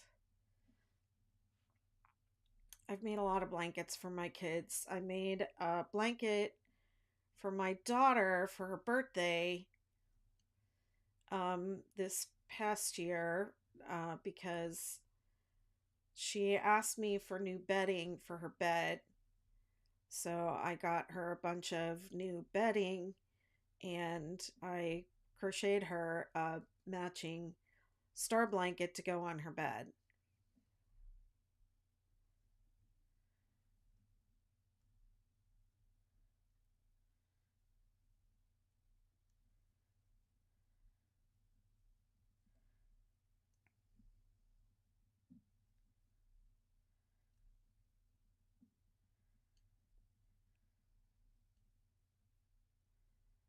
But I've made many, many blankets and things, hats and scarves and sweaters and all kinds of things for my kids.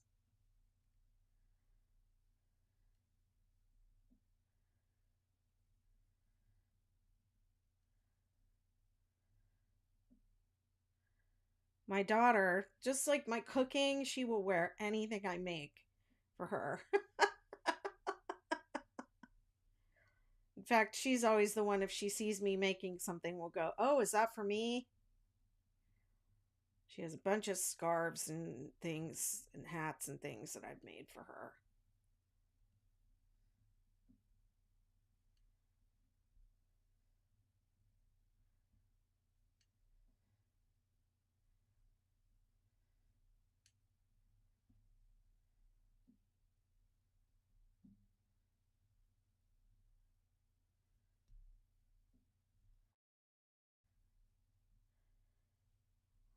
Yes, my daughter will crochet and knit if there is a project or something that she wants to create. Um, I don't know, a couple visits ago, she had me buy her a bunch of yarn and hooks, and I set her up to crochet, and she sat there and she crocheted. And and then when she packed up to leave, she left the crochet here, and I said, "Don't you want to take that with you?" And she said, "No, I'm just going to work on that when I'm here, but that was really fun and I am going to work on that again." And so she left it here, but that's just kind of her personality. She was the same way with musical instruments when she was younger. When there was a song she wanted to play, she would pick up a violin or sit down at the piano and she would learn it. And then she would be done. You wouldn't hear her playing music again for another year. But when she was ready to learn that piece, that was it. She would obsess until she got it.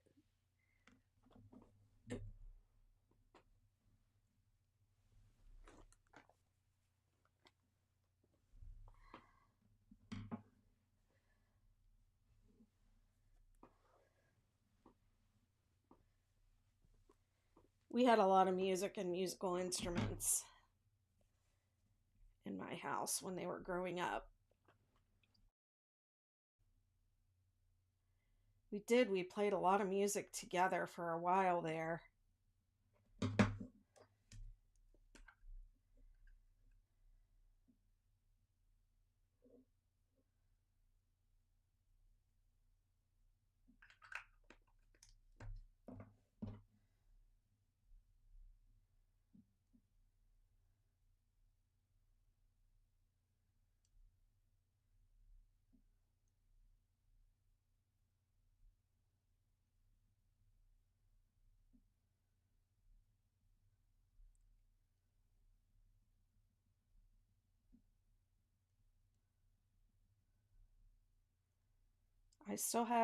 I have a violin here and an ukulele. I haven't had them out in years. I stopped playing when my lipedema got really bad. I had neuropathy in my hands and my legs, and I couldn't actually even crochet or knit for a while there. That was really hard. I got really scared.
Just realized I was holding my breath.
Thank you, buddy. I finally got through third row. All right.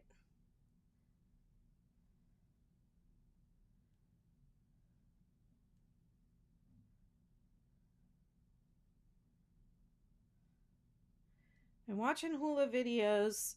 Gonna practice with them. Might get my waistline back. Well, um, mm,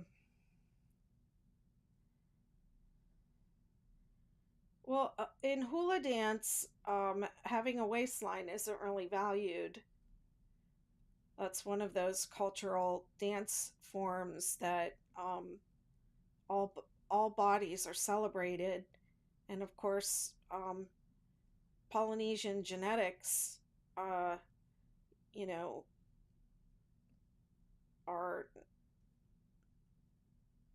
bodies of all sizes. You know, it's not unusual to be larger, on the larger side, in that dance form. There's no requirement to be thin.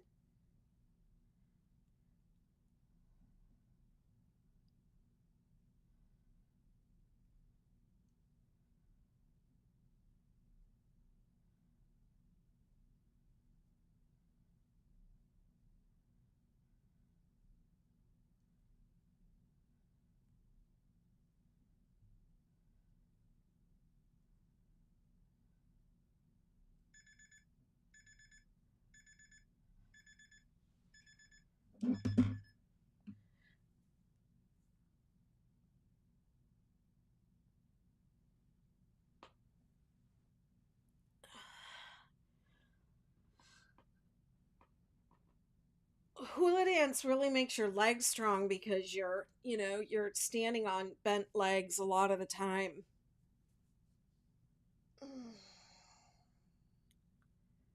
It's the shoulders.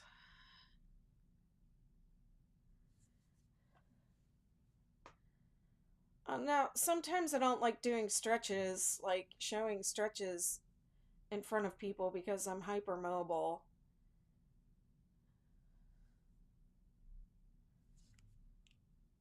I mean, I used to teach yoga, but you don't have to be super flexible to do yoga. But this is a good stretch for arms and shoulders, okay?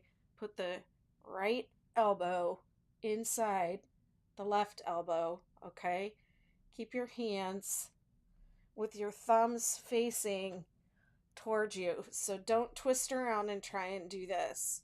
Keep your thumbs facing towards you. And then pull the elbows down. Try and put your palms together. And if your palms don't go together, you can see mine are not together. But just keep your thumbs facing towards your face. And then pull down. And breathe.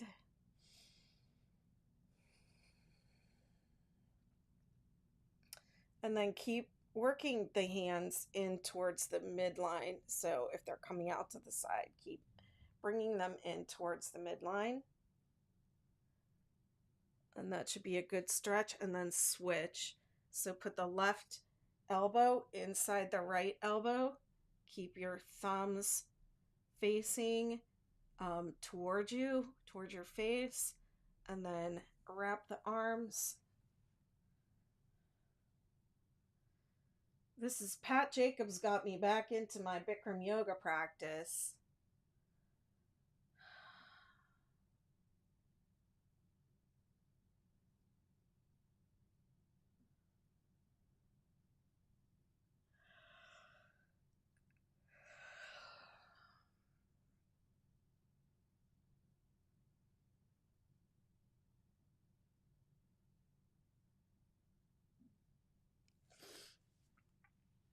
Unwind, bring your hands together and back, drop them back behind your head.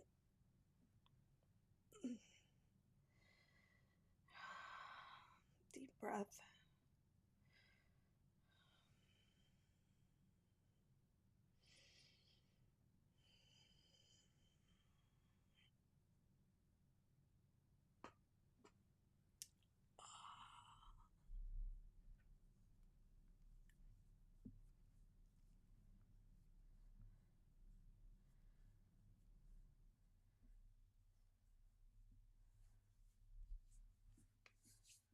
All right. I don't think I'm going to be here another hour, but in case I am.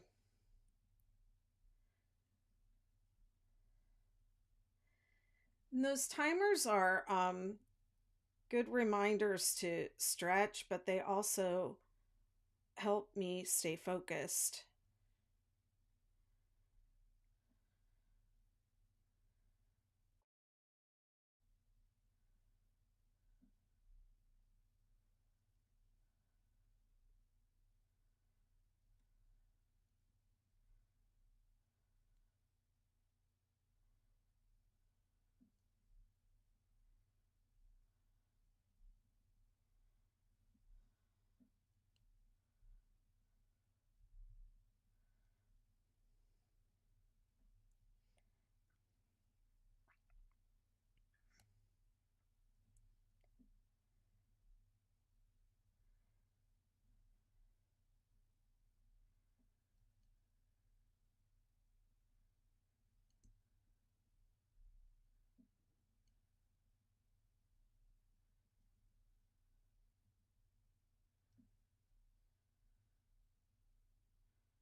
Yeah, it has 15, 20, 30, and 60 on it. And then it came with a 1, 3, 5, and 10, which I don't use that much.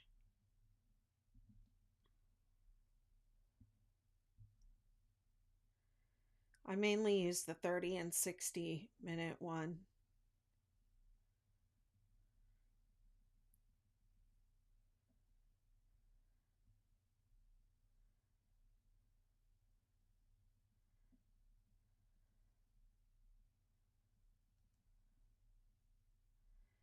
But I was writing an article about, if you are working at a, sitting down and working for long periods of time, how often should you get up out of your chair? And I was recommending once an hour to people.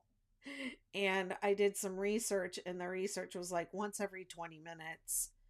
And I was like, I know crocheters aren't doing that. I know crocheters are going to not even want to get up once an hour.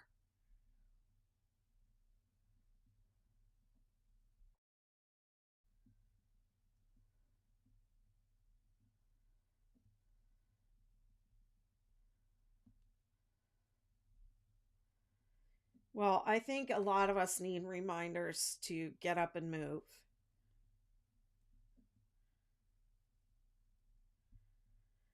During the pandemic, I had a thing where every time I was doing it on the 45 of the hour. So every time, because I wanted to get up once an hour. So every time I saw the clock on 45, I would get up. That was my practice. Move on 45, I called it.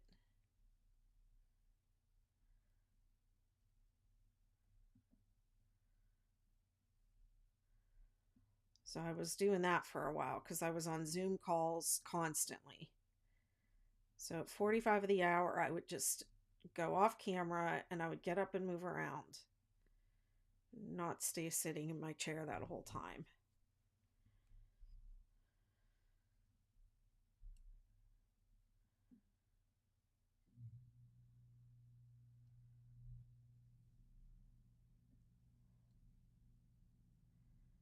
And then my sister introduced me to these little timers. So I'm not on Zoom calls as much as I used to be.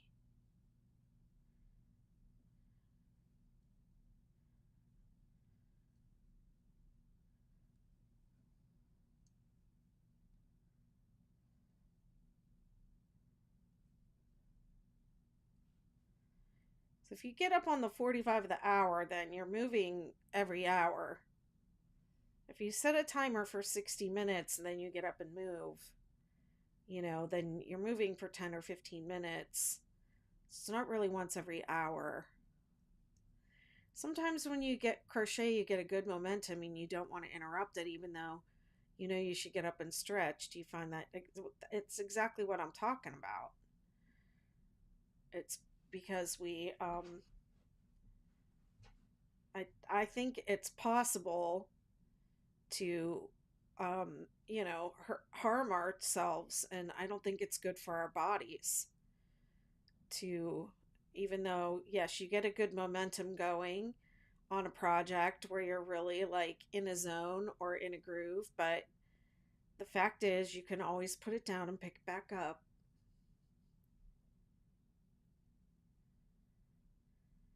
Nothing is more important than your body and your health. No project.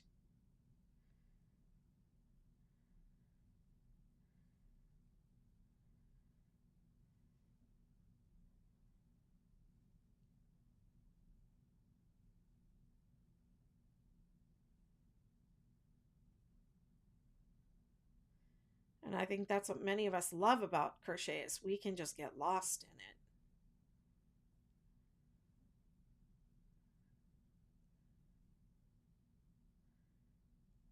But I mean, I get it. It's like when you're having a really great dream and you wake up, and it's like, oh, I want that feeling back.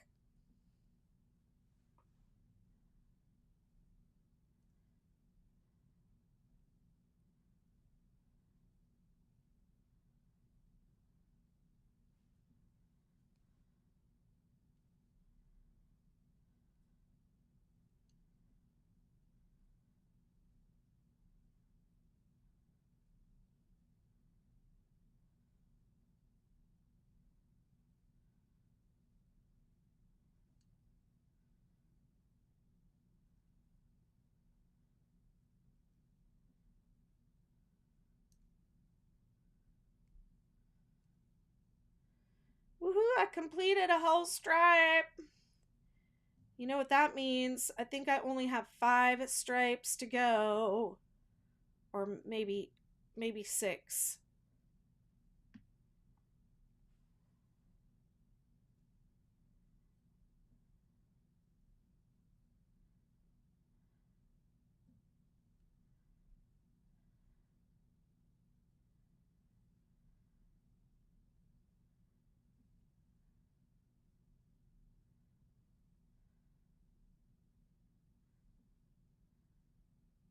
Good night, Midnight.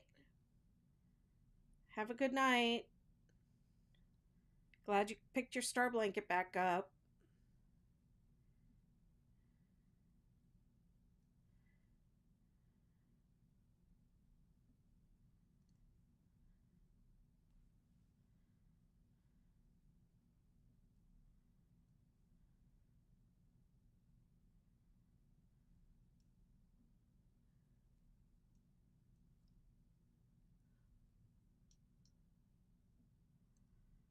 My overhead battery light is blinking, so I'm just going to keep going until it dies.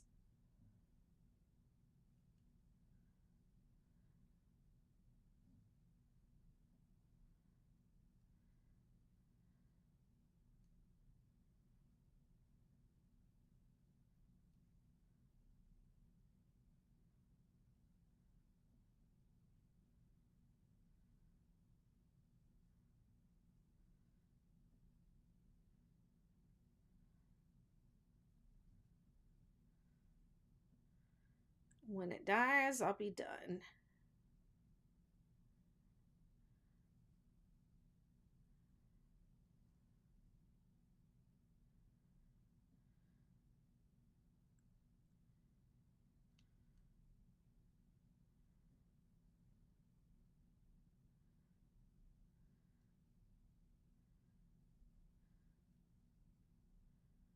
Whoops.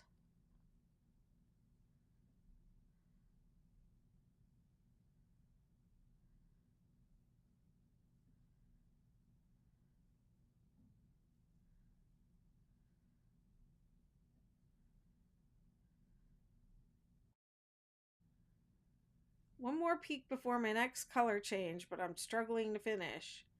What do you mean? Are you okay? You tired?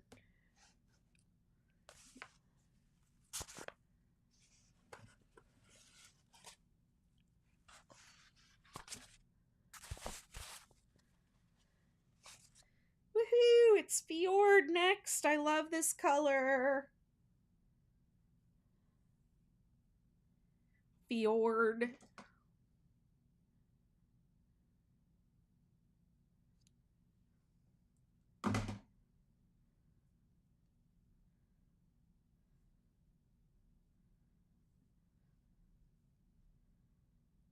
Woohoo! Ridgy Didge.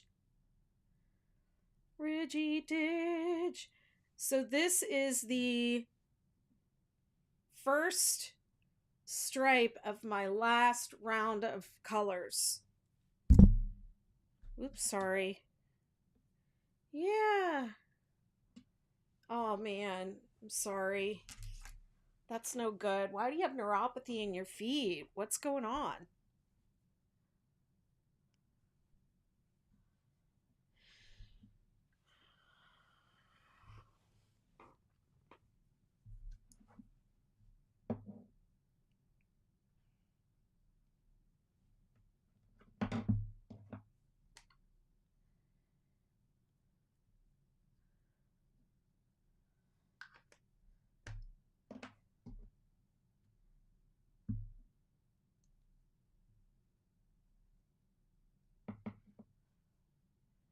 Doing another ridge row, 2 ridge rows in one night.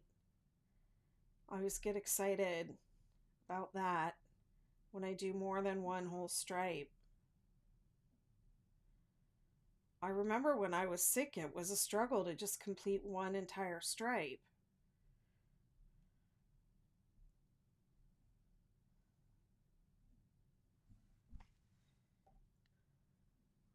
Man, I was probably just pushing myself a little too much.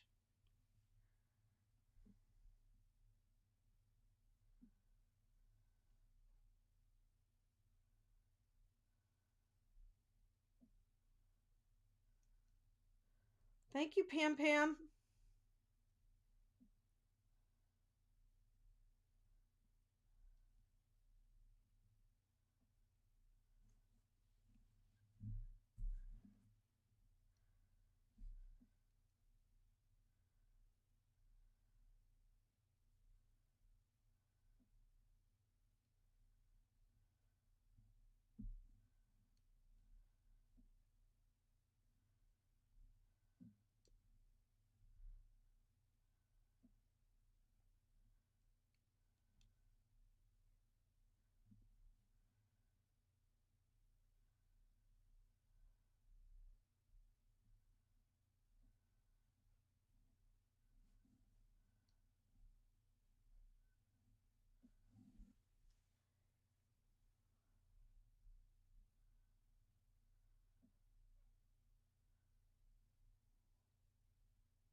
I have nerve damage.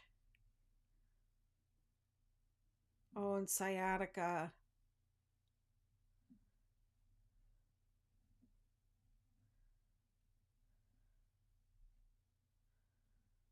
Oh boy. Yeah, I had neuropathy in my legs and hands for a while when my lipedema got really bad. And you know what? When it made it go away for me was an energy attunement that I had. I went to this energy healing workshop, and these ladies came around and did like attunements on all of us. And when I got up after that, I was like, wow, I can feel my legs. And then the healer that did it to me said, I saw you dancing. when I was doing your attunement, and it was like, it was crazy because I never said anything about having been a dancer. I was in there like I could barely walk.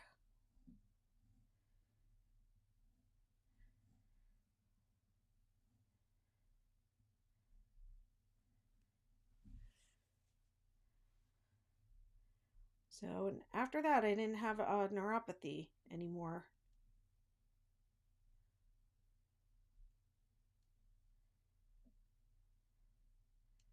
And that was really a relief because that neuropathy was bad and it was scary.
Something about blue and orange together. I really like that color combination.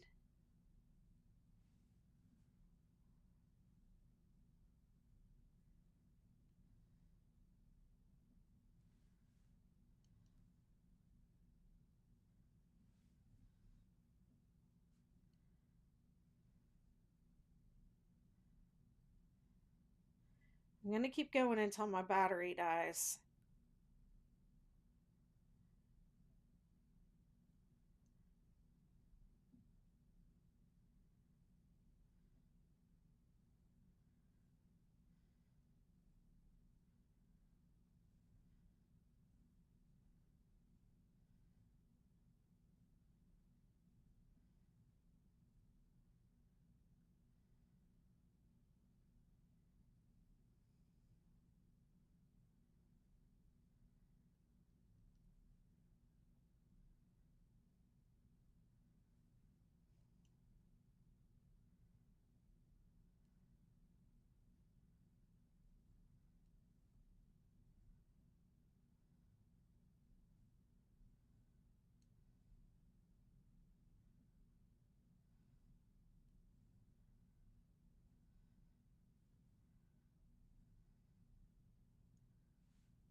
right. Can't wait to see it.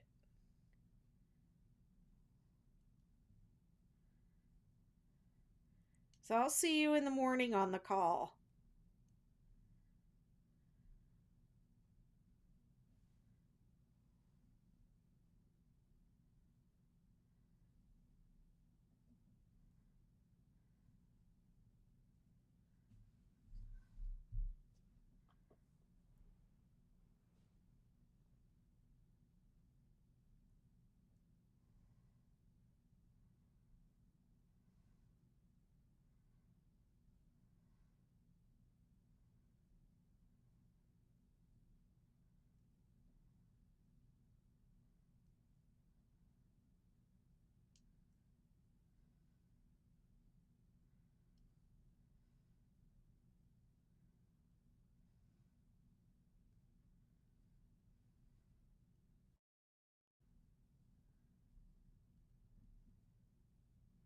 Yeah. I don't think I did that on purpose, but maybe that's something I'll check into to adjust those calls to fall on Monday holidays. Because it's only once a month for the AM calls.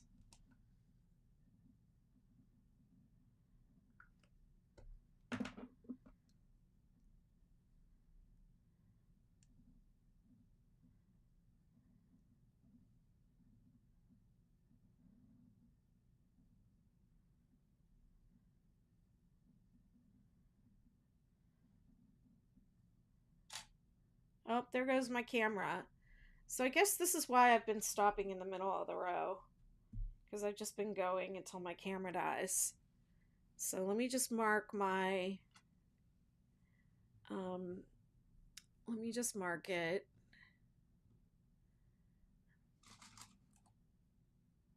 Where I left off.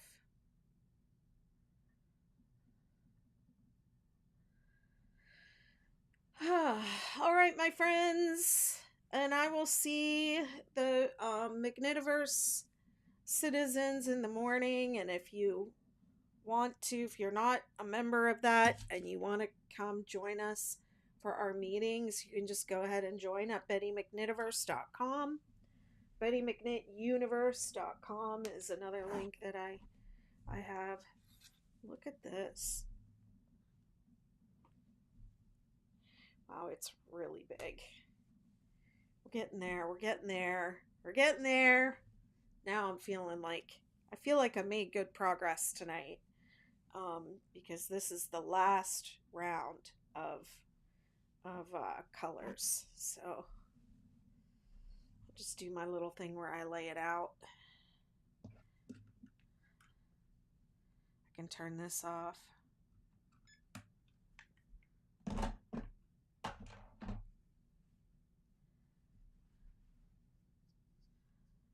I'll do this time.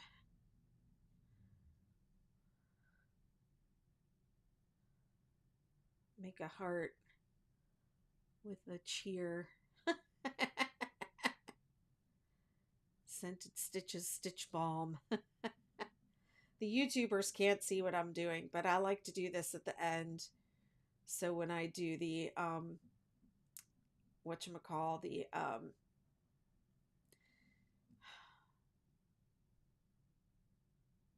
time lapse. Wow, that took me a long time to get that word. All right, my friends, have a wonderful night. Thank you for hanging with me. Bye. See you next time.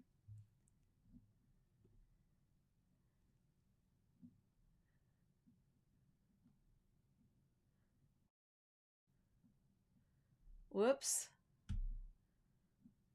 I don't know what's happening here.